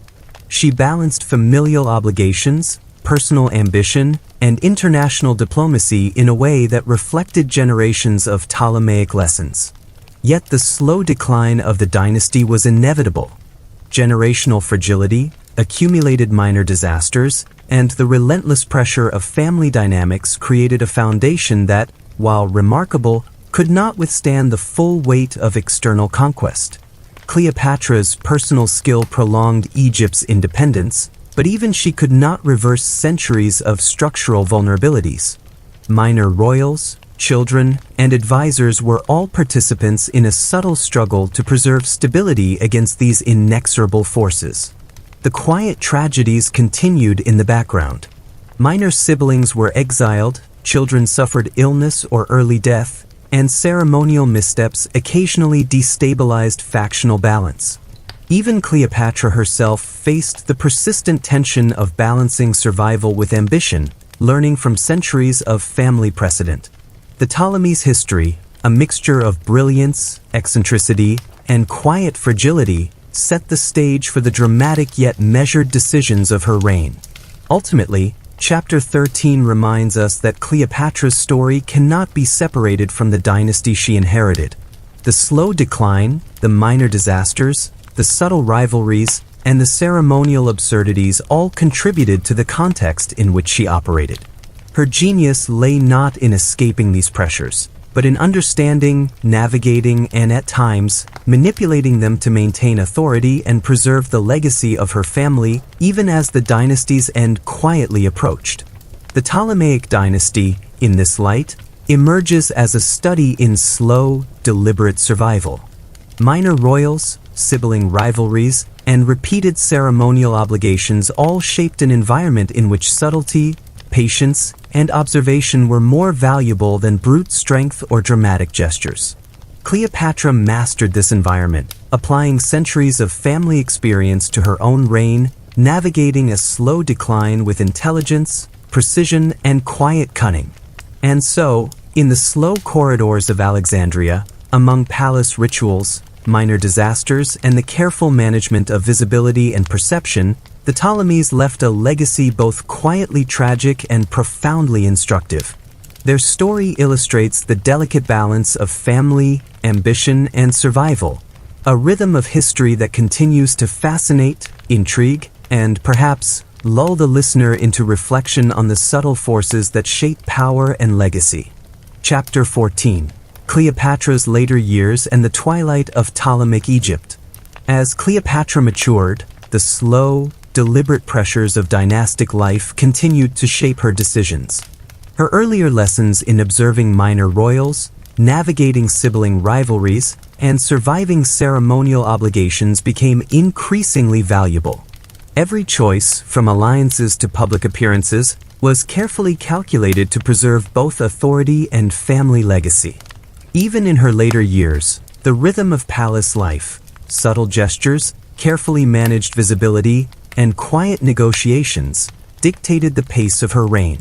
Her children, particularly Caesarion, were both heirs and symbols. Their existence was a constant reminder of political alliances, dynastic continuity, and the fragile balance between internal stability and external threats. Cleopatra's management of their visibility was meticulous. She introduced them in public settings, ensured they participated in rituals, and subtly reinforced their legitimacy without exposing them to unnecessary danger. Minor siblings and other family members observed and absorbed these techniques, understanding that survival required similar precision. The influence of Rome grew steadily, a constant, slow pressure that shaped every decision Cleopatra made. Her alliances with Julius Caesar and Mark Antony were not mere romantic entanglements but strategic maneuvers honed over decades of family precedent. Even the seemingly personal choices, which children to emphasize, which ceremonies to attend, carried political weight. The dynasty's long history of subtle calculation and ceremonial management allowed Cleopatra to navigate this pressure with an almost instinctive understanding of timing, perception, and consequence. Despite her brilliance, the slow decline of the Ptolemaic dynasty continued. Generational fragility, accumulated minor disasters, and the persistent tension of sibling and familial rivalries could not be fully counteracted. Cleopatra's children were vulnerable, her alliances with Rome precarious, and the palace's ceremonial obligations unyielding. Each day was a careful negotiation of survival, legacy, and perception, a continuation of centuries-old rhythms that had long defined Ptolemaic life. Minor tragedies persisted quietly in the background.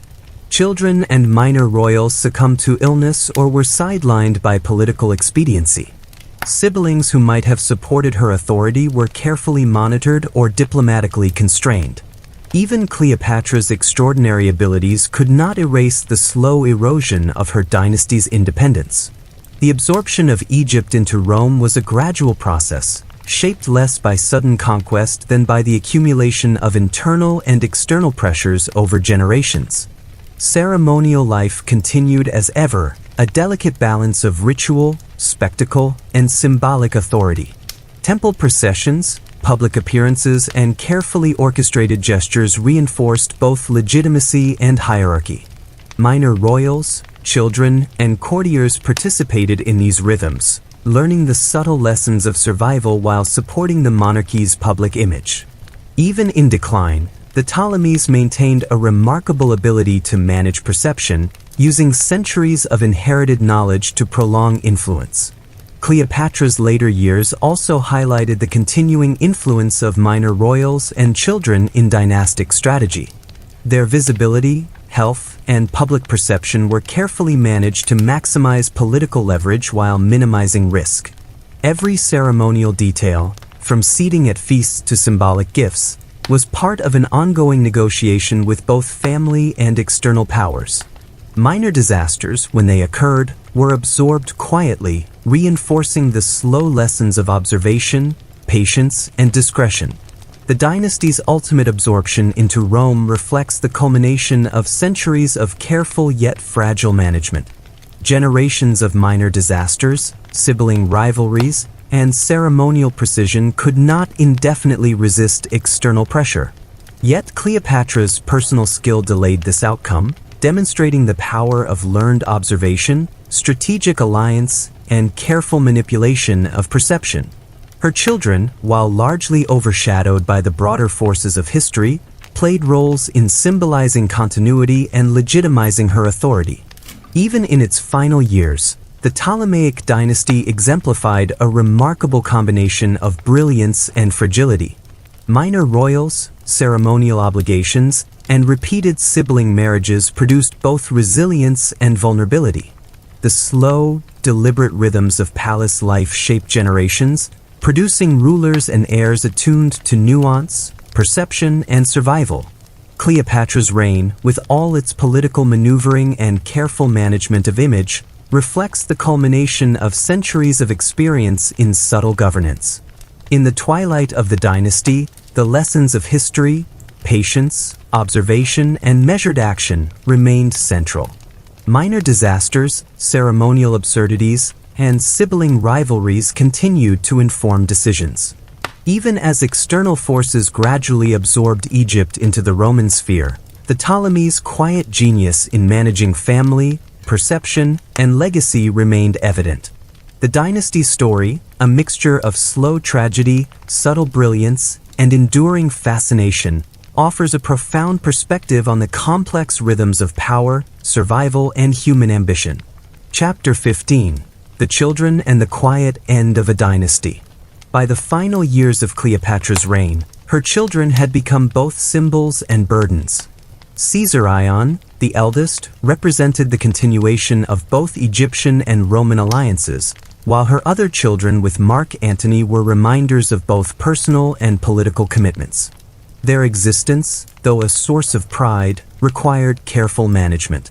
Each public appearance, Each ceremonial gesture, each mention in official correspondence carried weight beyond their years. Caesarion, formerly Ptolemy 15, was a slow-growing focus of both hope and anxiety. As the only child of Julius Caesar, he was a symbol of dynastic legitimacy in Egypt, but also a potential threat to Rome. Cleopatra ensured that his education, public visibility, and ceremonial roles were meticulously calibrated. Tutors taught him not only literature and philosophy, but also the subtle art of perception, the slow rhythms of ceremonial protocol, and the delicate balance of loyalty and discretion. He was, in effect, a living reminder that survival in this dynasty depended on careful observation as much as birthright. Her other children, born of her union with Mark Antony, were equally managed with precision. Their roles were less politically sensitive but no less symbolic. Each child was a lesson in dynastic continuity, the living proof of Cleopatra's ongoing authority, and a quiet tool for negotiating with both Egyptian elites and Roman allies. Even in play or informal settings, minor royals were under scrutiny. Gestures, speech, and comportment were all noted and sometimes gently corrected. The dynasty's ceremonial life, now tinged with the inevitability of decline, continued to shape daily existence. Temple rituals, public processions, and official appearances remained central to maintaining legitimacy. Minor royals, children, and attendants all participated in these slow, deliberate performances. The rhythm of these ceremonies reinforced hierarchy, continuity, and subtle observation, teaching the younger generation lessons inherited from centuries of Ptolemaic tradition. Yet, even as Cleopatra navigated these pressures, external forces were inexorably closing in. Rome's influence had grown steadily over decades, and the slow erosion of independence could not be reversed entirely. Minor disasters continued quietly: illness, small missteps in ceremonial practice, or shifting court alliances. Each was absorbed with care, mitigating immediate risk but underscoring the dynasty's increasing fragility. Caesarion's eventual fate reflects this slow, inexorable pressure. While Cleopatra's other children were taken to Rome and integrated into foreign households, Caesarion remained in Egypt, a symbol of continuity and legitimacy. His life, however, was quietly vulnerable, marked by the lingering shadow of Rome's dominance and the accumulated vulnerabilities of his dynasty. Minor royals and attendants understood the subtle threat that surrounded him, not dramatic in the moment, but persistent, like a slowly tightening coil. The final ceremonial acts of the dynasty were similarly quiet yet meticulously orchestrated. Cleopatra ensured that public rituals reflected stability, continuity, and legitimacy, even as the external reality of Roman dominance loomed ever larger. Children, minor royals, and courtiers participated in these rituals, absorbing lessons in observation, timing, and the slow art of survival. Even small gestures, the arrangement of a seat, the timing of a bow, the order of procession, were meaningful, reflecting centuries of inherited knowledge about hierarchy and influence. The dynasty's quiet tragedies were cumulative rather than dramatic. Minor royals fell ill, children faced precarious futures, and ceremonial missteps occasionally shifted influence. Yet the Ptolemaic court absorbed these challenges with remarkable patience, transforming potential disasters into slow lessons in resilience and perception. Cleopatra herself, applying these lessons at the highest level, navigated a declining dynasty with intelligence, precision, and subtlety, prolonging its legacy as long as circumstances allowed. Ultimately, the end of the Ptolemaic dynasty was marked less by sudden collapse than by a measured, inexorable absorption into Rome.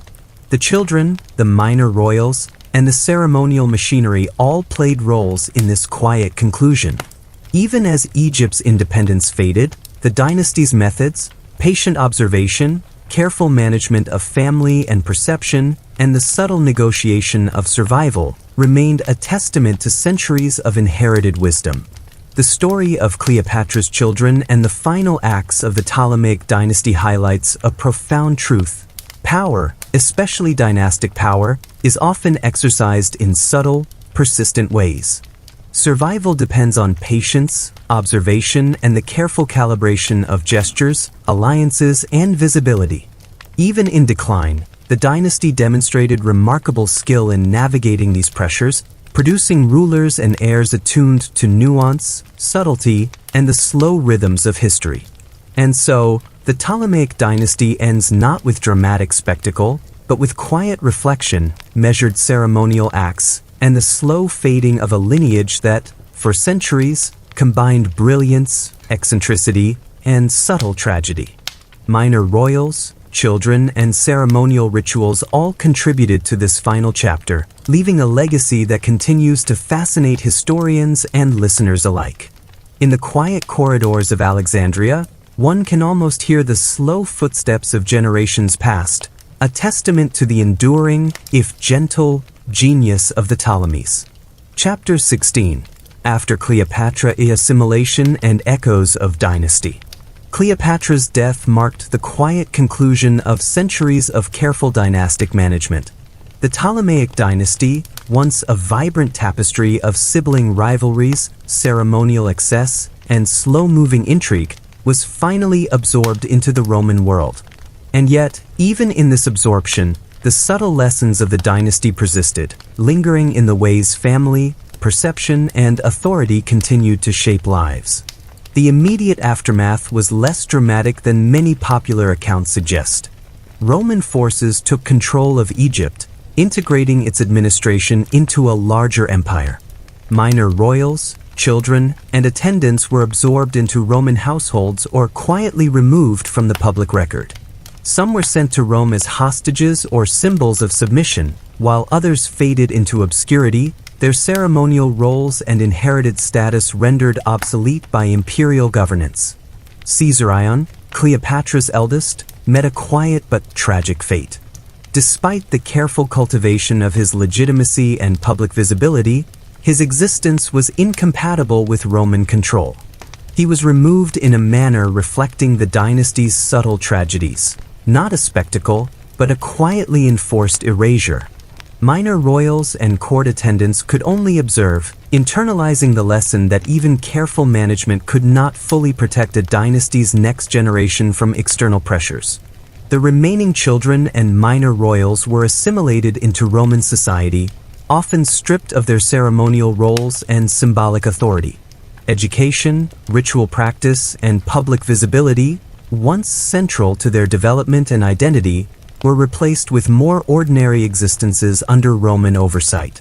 Yet even in this transition, traces of Ptolemaic lessons persisted. Observation, subtlety, and strategic comportment remained useful skills, even outside the palace. Ceremonial practices, once elaborate and central to dynastic legitimacy, continued in a muted form under Roman administration. Temples, festivals, and processions persisted, but they were now framed by imperial authority rather than familial hierarchy. Minor royals who had once played central roles were now peripheral participants or entirely absent. The slow, deliberate rhythms of Ptolemaic life, once vital to survival, became historical echoes, patterns observed by historians, chroniclers, and casual observers. The dynasty's long-standing lessons in familial observation and subtle power dynamics did not vanish entirely. Even in Roman-controlled Egypt, administrators and elites learned from Ptolemaic precedents the importance of ceremonial visibility, careful attention to hierarchy, and the subtle negotiation of alliances. These practices, though divorced from royal bloodlines, reflected centuries of accumulated experience in managing perception and authority. The quieter tragedies of minor royals continued in private spheres. Illness, misfortune, and social displacement affected those who had survived the formal end of the dynasty. Children of the royal line were integrated into Roman households, often living lives marked by privilege in material terms but diminished in symbolic or political significance. The slow erosion of authority, observed through centuries of ceremonial practice and family rivalry, became a lived reality. Privilege without influence, visibility without power. Even Cleopatra's legacy, preserved in stories, coins, and statues, carried echoes of these lessons. Her strategic intelligence, careful orchestration of image, and management of minor royals exemplified centuries of Ptolemaic experience. Historians, observing her life and the fate of her children, recognize the slow, deliberate processes that shaped both survival and decline in the dynasty.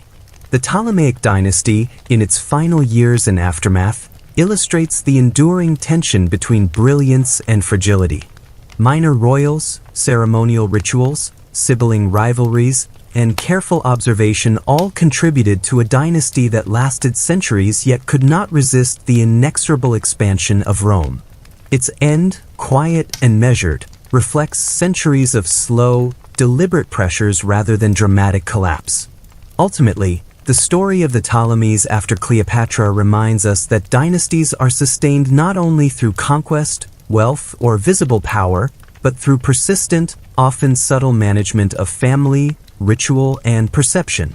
Even in absorption by Rome, the patterns established over centuries, observation, patience, strategic visibility, continued to shape the lives of those connected to the dynasty. Minor royals and children may have faded from prominence, but their experiences remain a testament to the quiet genius and persistent fragility of a family that defined Egypt for generations. In this way, the echoes of the Ptolemaic dynasty lingered long after its political structures were dismantled.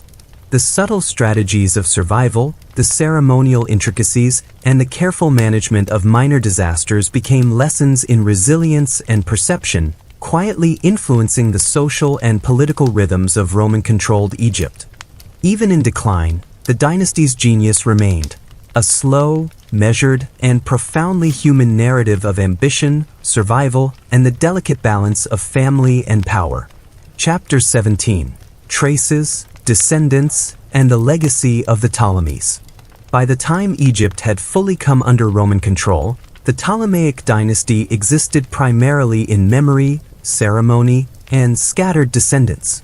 Minor royals who had once walked the corridors of Alexandria were absorbed into Roman households or quietly disappeared into obscurity.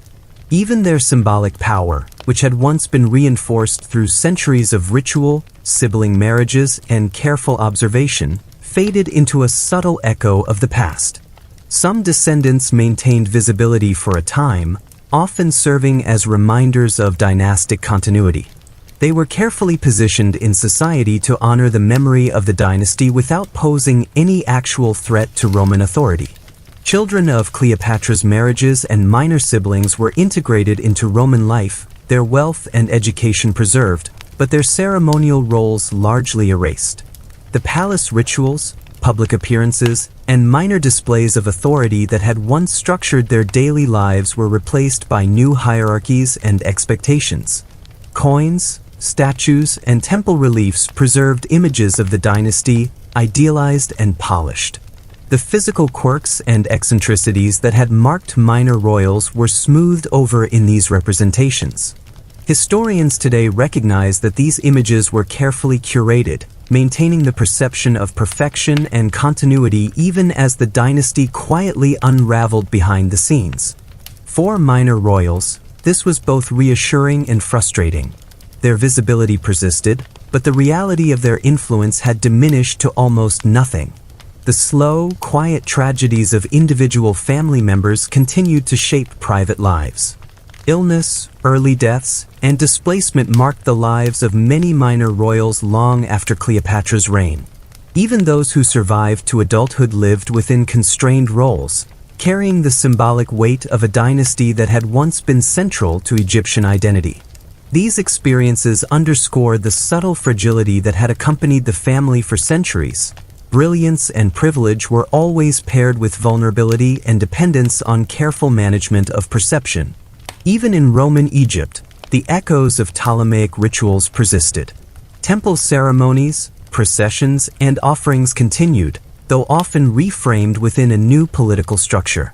Minor royals who survived in peripheral roles observed and sometimes participated in these ceremonies, maintaining fragments of tradition while adapting to the new reality. These rituals, inherited from centuries of ceremonial sophistication, remained a quiet testament to the dynasty's enduring influence. Historians and chroniclers noted the dynasty's patterns of behavior, eccentricity, and survival. The careful orchestration of minor royals, the subtle management of sibling rivalry, and the slow accumulation of lessons in observation and discretion were as much a part of the dynasty's legacy as its more visible accomplishments. Even as political authority faded, the human dynamics, patience, subtlety, and the navigation of small disasters persisted in memory and written accounts. Minor royals who lived under Roman supervision carried forward these lessons in a subdued, almost invisible way. They learned, often unconsciously, that survival depended on careful observation, strategic comportment, and discretion. The slow rhythms of ceremonial life, sibling negotiation, and familial pressure had shaped their understanding of authority in ways that persisted long after their dynasty's formal end. The Ptolemies' legacy, then, is not solely in Cleopatra's fame or in the material wealth of their palaces. It is also in the persistent patterns of survival and influence, in the subtle management of human behavior, and in the careful orchestration of family, ritual, and perception. Minor royals, children, and attendants, though often invisible in history, were essential participants in this enduring experiment of dynastic resilience. Even centuries later, the echoes of their lives can be traced in coins, sculptures, and the stories preserved by historians. The dynasty's combination of brilliance, eccentricity, fragility, and subtle genius provides a compelling illustration of how power is exercised not only through wealth or conquest, but through patient observation, ceremonial precision, and careful negotiation of relationships. The Ptolemies, through their slow, deliberate strategies, left a legacy that is quietly instructive and deeply human. In the end, the story of the Ptolemaic dynasty, including Cleopatra, her children, and the minor royals, is one of slow rhythm, subtle calculation, and enduring fascination. It is a narrative of family, survival, and perception, quietly unfolding over centuries, leaving traces that continue to captivate both historians and the curious listener. Even as the dynasty faded from political relevance, its methods, lessons, and human dramas persisted, a testament to the enduring, measured genius of a family that shaped Egypt for generations. Chapter 18: Ceremonial Vestiges and the Quiet Legacy. As Egypt settled under Roman control, the grand, elaborate ceremonies of the Ptolemaic era persisted in muted, almost ceremonial echoes. Temples still hosted processions, statues were still venerated, and the memory of royal presence lingered in every carefully arranged ritual. Minor royals, children, and attendants who had survived the transition now existed in a world where visibility was symbolic rather than authoritative. The palace rhythms continued, but under a new hierarchy, subtly instructing participants in obedience, observation, and adaptation. The slow disappearance of political power did not erase the ceremonial patterns entirely. Temple priests, civic administrators, and surviving minor royals maintained rituals, often out of habit, reverence, or subtle political signaling. Even the smallest gestures, a bow here, a procession there, a symbolic gift or offering, were reminders of centuries of carefully managed dynastic life. These were, in effect, lessons in patience, observation, and continuity, subtly teaching those who remained the enduring principles of authority. Minor royals were quietly absorbed into Roman households, often losing their direct political influence but retaining aspects of their education and ceremonial training. They understood, from a young age, that survival required a careful balance of visibility, discretion, and respect for hierarchy. The skills that had once ensured their relevance in Alexandria now allowed them to navigate Roman society with subtle competence. Even without crowns or titles, the lessons of centuries of ceremonial management shaped behavior, perception, and social positioning. The children of Cleopatra, though stripped of political authority, continued to embody symbolic legacy. Caesarion's fate, quietly extinguished under Roman oversight, was balanced by the integration of her other children into Roman households. They carried forward elements of Ptolemaic education, ritual knowledge, and careful observation, ensuring that the dynasty's influence persisted in subtle, indirect ways. Minor royals and attendants, who had observed these lessons for decades, now transmitted them into new contexts, blending Egyptian ceremonial precision with Roman political reality. Even the seemingly trivial aspects of court life, seating arrangements, timing of gestures, participation in religious rituals, retained instructional value. These details reinforced hierarchy, signaled loyalty, and perpetuated a slow, deliberate rhythm of influence that had been central to the dynasty's endurance. For minor royals, mastery of these subtleties remained a form of soft power, even in the absence of formal authority. The Ptolemies' quiet genius was evident in this persistence. Influence, carefully cultivated, could survive political collapse. Historians, chroniclers, and later observers noted the dynasty's enduring patterns. Sibling rivalries, ceremonial over-elaboration, careful observation of minor disasters, and strategic alliances were all recorded as defining characteristics. Even in obscurity, minor royals and descendants maintained the rhythms and lessons that had structured centuries of Ptolemaic governance. These patterns, subtle yet pervasive, illustrate how dynastic knowledge can outlive dynasties themselves, quietly shaping behavior and culture. The final ceremonial vestiges also highlight a remarkable adaptability. As Roman control solidified, the Ptolemaic rituals were reframed, recontextualized, and sometimes simplified, yet they retained echoes of the original hierarchy and symbolism. Minor royals, while no longer central, participated in a living classroom of observation, learning once more the slow art of influence, perception, and survival. Even in diminished form, these lessons continued to structure social and religious life in Egypt, a quiet tribute to centuries of calculated dynastic management. Ultimately, Chapter 18 reminds us that the Ptolemaic legacy was not solely about Cleopatra's fame or military alliances. It was also about the enduring influence of minor royals, ceremonial precision, and subtle lessons in survival. Even as political authority faded, the knowledge of how to observe, manage perception, and navigate complex hierarchies persisted in private lives, rituals, and cultural memory. This quiet, measured persistence underscores the dynasty's enduring genius, illustrating that influence often survives in forms far more subtle than crowns, thrones, or visible power. In the slow corridors of Roman-controlled Alexandria, one can imagine surviving minor royals practicing the same lessons they had learned for generations: the careful arrangement of gestures, the quiet observance of hierarchy, and the patient management of minor disasters.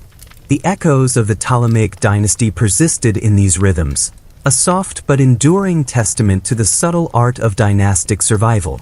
Even centuries later, the measured genius of the family remains visible in the lessons it imparts, that power, influence, and resilience often operate quietly in the details and in the slow unfolding of human behavior. Chapter 19: Cultural Echoes and Subtle Influence.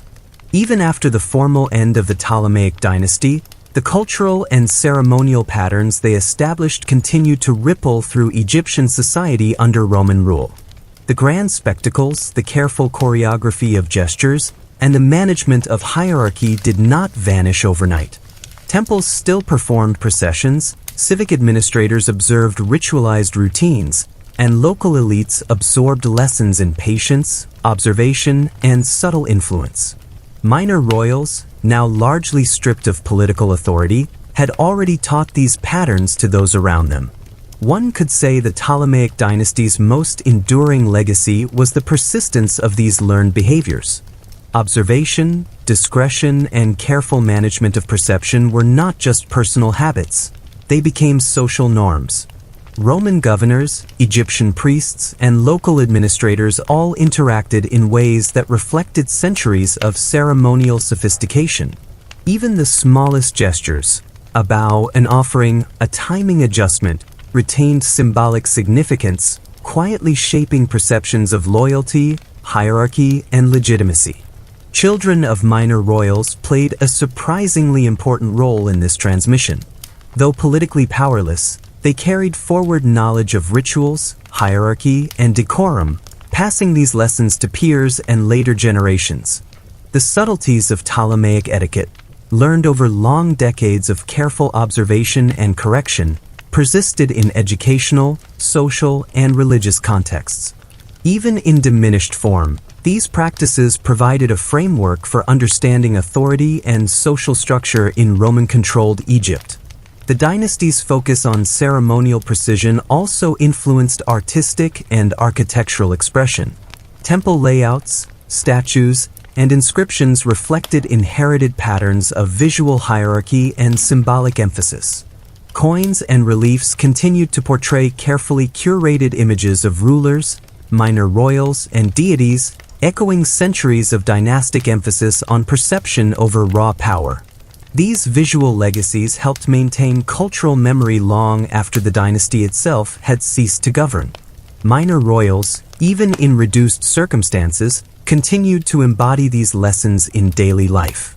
Their behavior, appearance, and interactions with Romans or local elites reflected centuries of training in subtlety and observation. The Ptolemaic emphasis on patience, the careful management of rivalries, and the anticipation of minor disasters persisted as quietly influential norms. Even when stripped of crowns, the family's influence survived in the conduct and expectations of those around them. The slow, measured tragedies and eccentricities of the dynasty also left enduring lessons. Repeated sibling marriages, fragile health, and carefully managed rivalries offered both cautionary tales and models of resilience. Communities observing these patterns learned the value of subtle negotiation, strategic observation, and long-term planning. In this sense, minor royals, often overlooked in the historical record, were instrumental in transmitting the dynasty's genius beyond political collapse. Even Roman writers and chroniclers noted the unique patterns of Egyptian ceremonial life. They remarked on the careful orchestration of rituals, the slow, deliberate management of family dynamics, and the intricate hierarchies that had defined the Ptolemaic court. These observations, sometimes tinged with gentle irony, acknowledged the quiet sophistication of a dynasty that had survived through subtlety rather than force alone. Ultimately, Chapter 19 reminds us that influence is not always visible, and that dynastic genius can persist in subtle, often imperceptible ways.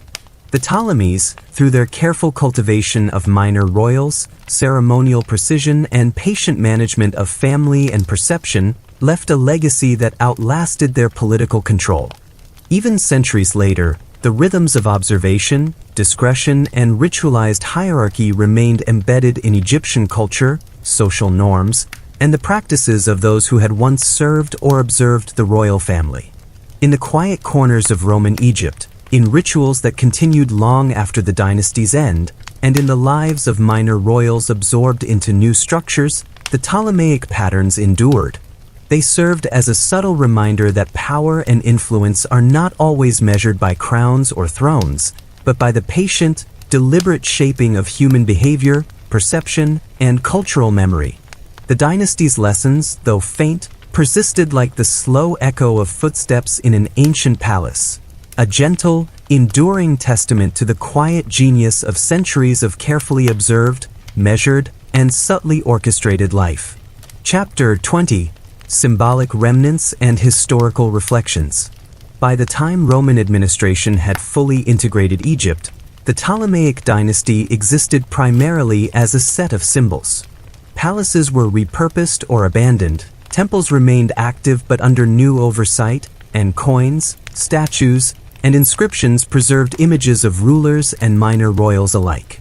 These remnants were carefully curated, the narrative of stability, divine favor, and dynastic brilliance maintained even as actual authority had faded. Minor royals, who had once been central to ceremonial life, now existed in the margins, observers of rituals that no longer centered on their family. Historical accounts of the dynasty, written by Romans and later scholars, emphasized Cleopatra and her more prominent siblings. Yet minor royals, those trained in ceremonial subtlety and diplomatic observation, played essential roles that are often overlooked. Their survival, discretion, and adherence to ritualized life ensured that the dynasty could project continuity and legitimacy over centuries. Even when powerless politically, these family members embodied the dynasty's enduring lessons: patience, perception, and subtle influence. Coins and statues, often idealized, preserved the visual hierarchy and symbolic authority of the Ptolemies. Heirs, children, and minor royals were depicted with careful attention to posture, gesture, and adornment. These images perpetuated the dynasty's sense of order, subtly reinforcing the lessons learned over generations. Even without political control, the visual legacy maintained an invisible form of authority, teaching observers about hierarchy, loyalty, and ceremonial conduct. Minor royals absorbed into Roman households continued to carry forward these subtle skills. Observation, measured speech, and controlled comportment, learned over decades in the palace, allowed them to navigate new social hierarchies. These behaviors were remnants of dynastic training, quietly persisting even when the context had changed. In this way, the dynasty's influence extended beyond political borders, reaching into the lives of ordinary citizens and Roman administrators alike. The dynasty's ceremonial structures also influenced broader cultural practices. Temple rituals, public processions, and symbolic gestures persisted, providing a framework for social interaction and authority. Even in diminished form, these practices taught subtle lessons in hierarchy, discretion, and careful negotiation. Minor royals, though largely sidelined, were instrumental in maintaining these traditions and transmitting them to subsequent generations. Historical reflections on the Ptolemies often emphasize the dramatic, the romantic, or the scandalous. Cleopatra's alliances, sibling rivalries, and political maneuvering dominate narratives. Yet the quieter genius of minor royals, their patient observation, subtle influence, and careful management of ceremonial life, is equally significant. Their lives illustrate how dynastic survival depends not only on conspicuous power but also on the measured, often invisible, management of family, ritual, and perception. The slow, cumulative tragedies of minor royals, combined with ceremonial precision and subtle negotiation, offer a profound perspective on the human dimensions of power. Illness, misfortune, and displacement were persistent features of dynastic life, quietly shaping behavior and strategy. The ability to navigate these pressures, learned over generations, became a defining skill of the family. Even as Egypt transitioned into Roman control, these lessons persisted in behavior, ritual, and cultural memory. Ultimately, Chapter 20 emphasizes that the Ptolemaic legacy cannot be measured solely by political achievements. It is also found in the enduring influence of ceremonial precision, minor royals' subtle management, and the careful negotiation of perception. Dynastic endurance, in this sense, was a slow, deliberate process, less dramatic than conquest but no less remarkable in its subtlety. The story of the minor royals, children, and ceremonial structures illustrates a fundamental truth. Power is as much about perception, patience, and subtlety as it is about crowns and thrones. Even when stripped of authority, the lessons of the Ptolemies persisted, quietly shaping culture, social behavior, and historical memory. The dynasty's final remnants, statues, coins, rituals, and surviving family members serve as a testament to this enduring, measured genius, a quiet echo of centuries of human ambition, careful management, and ceremonial sophistication. In the slow, fading corridors of Egyptian temples and the faint traces of palatial life, one can still perceive the rhythm of the Ptolemaic dynasty. Minor royals, ceremonial intricacies, and the cumulative lessons of centuries continue to speak, reminding us that history is not only about what is visible and dramatic, but also about the quiet persistence of human ingenuity, observation, and subtle influence. Chapter 21. Lessons in Strategy and Human Subtlety. Even as Egypt settled fully under Roman control, the influence of the Ptolemaic dynasty persisted in ways that were quiet but significant. Minor royals, often absorbed into Roman households or administrative circles, carried with them centuries of carefully honed skills, observation, subtlety, and the patient orchestration of influence. They had learned to navigate ceremonial life, manage rivalries, and maintain authority without overt displays of force. These lessons were now subtly transmitted into a new cultural and political context. The strategic mindset of the dynasty was particularly evident in the management of perception.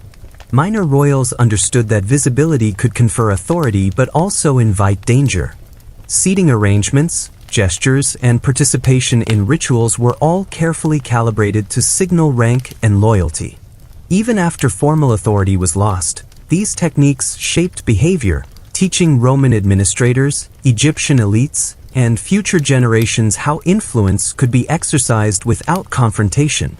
The subtle genius of Ptolemaic strategy extended to alliances, education, and symbolic representation. Children of minor royals, for example, were trained to observe hierarchy, anticipate potential threats, and negotiate minor conflicts. Even in exile or under Roman oversight, these skills allowed them to navigate complex social and political networks. In a sense, the dynasty's lessons became portable, living on in human behavior rather than territory or formal authority. Minor disasters, once central to the daily rhythm of the palace, continued to shape these lessons. Illness, displacement, and the occasional ceremonial mishap provided opportunities for careful observation and strategic adjustment. Minor royals internalized these experiences, developing patience, discretion, and foresight.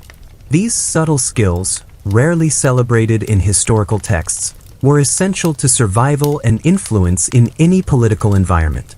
Ceremonial life, even in Roman Egypt, continued to transmit the dynasty's approach to hierarchy and power. Temple rituals, offerings, and symbolic gestures reinforced social structures and the careful calibration of authority. Minor royals and attendants, who had participated in these practices for decades, subtly guided successors and observers, ensuring that centuries of expertise were not entirely lost. Through these practices, the essence of Ptolemaic governance, subtlety, observation, and careful negotiation continued to shape society. The historical record, while often focused on Cleopatra and her more famous siblings, hints at the enduring contributions of minor royals.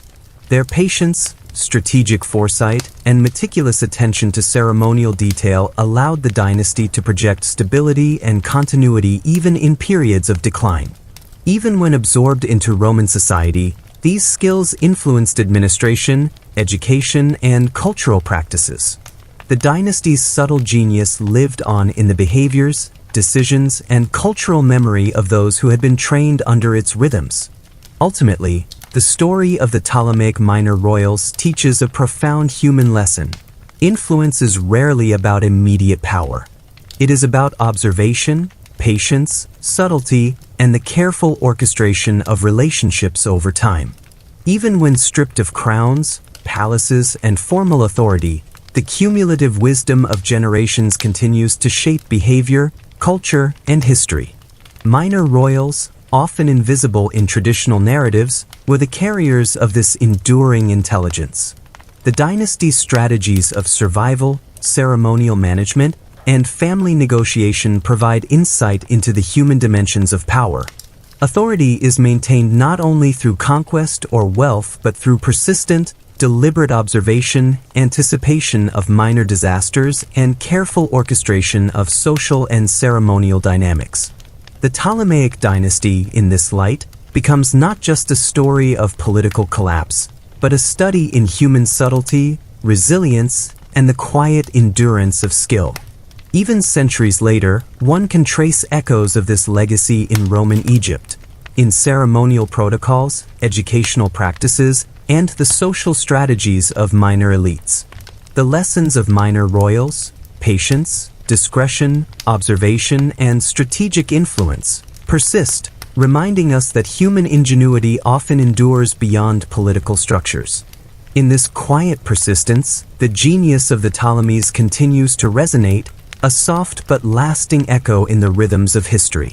Chapter 22: Enduring Influence and Subtle Genius. Long after the last Ptolemaic crown had been laid to rest, the practices and lessons of the dynasty continued to ripple quietly through Egyptian society and beyond. Minor royals, attendants, and surviving family members carried the subtle knowledge of centuries, observation, discretion, ceremonial precision, and patient negotiation into their new roles under Roman administration. Even stripped of political authority, they exercised influence in nuanced ways, often shaping decisions, hierarchies, and social behaviors without drawing attention to themselves. One of the most enduring legacies was the careful orchestration of hierarchy. The Ptolemies had perfected subtle gestures, seating arrangements, and public displays to communicate rank and loyalty. These techniques survived in Roman Egypt, adopted by administrators, priests, and civic leaders who recognized their practical utility. Minor royals, though largely symbolic, had been the carriers of this knowledge, teaching it to observers and successors simply by living it day by day. Ceremonial practices, temple rituals, and public processions continued to serve as both cultural and political tools. Even under Roman oversight, the slow rhythms of these events, who walked where, who carried what, and how gestures were performed, reflected centuries of inherited Ptolemaic expertise. These practices subtly reinforced authority and hierarchy, quietly shaping social expectations and teaching lessons in patience, observation, and strategic influence. The education of minor royals also left a mark. Children trained in the palace learned to anticipate conflicts, navigate rivalries, and manage minor disasters. These skills, honed over decades of ceremonial practice, became portable. They were useful not only in dynastic governance but also in civic administration, cultural mediation, and daily social interactions. Even when incorporated into Roman households, former minor royals applied these lessons with subtle efficacy, influencing events in ways that rarely appeared in official records. The dynasty's focus on continuity and perception over brute force is particularly instructive. Repeated sibling marriages, symbolic public appearances, and careful management of heirs created a sense of stability even in periods of internal weakness. These lessons in subtlety, patience, observation, and strategic timing were inherited by those who survived the transition to Roman rule. In this way, the Ptolemies' genius persisted quietly, shaping human behavior long after their political structures had disappeared. Minor disasters, long a staple of dynastic life, continued to serve as instructional tools.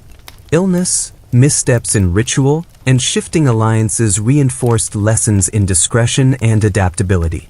Minor royals, having lived through these experiences, carried them forward into new contexts.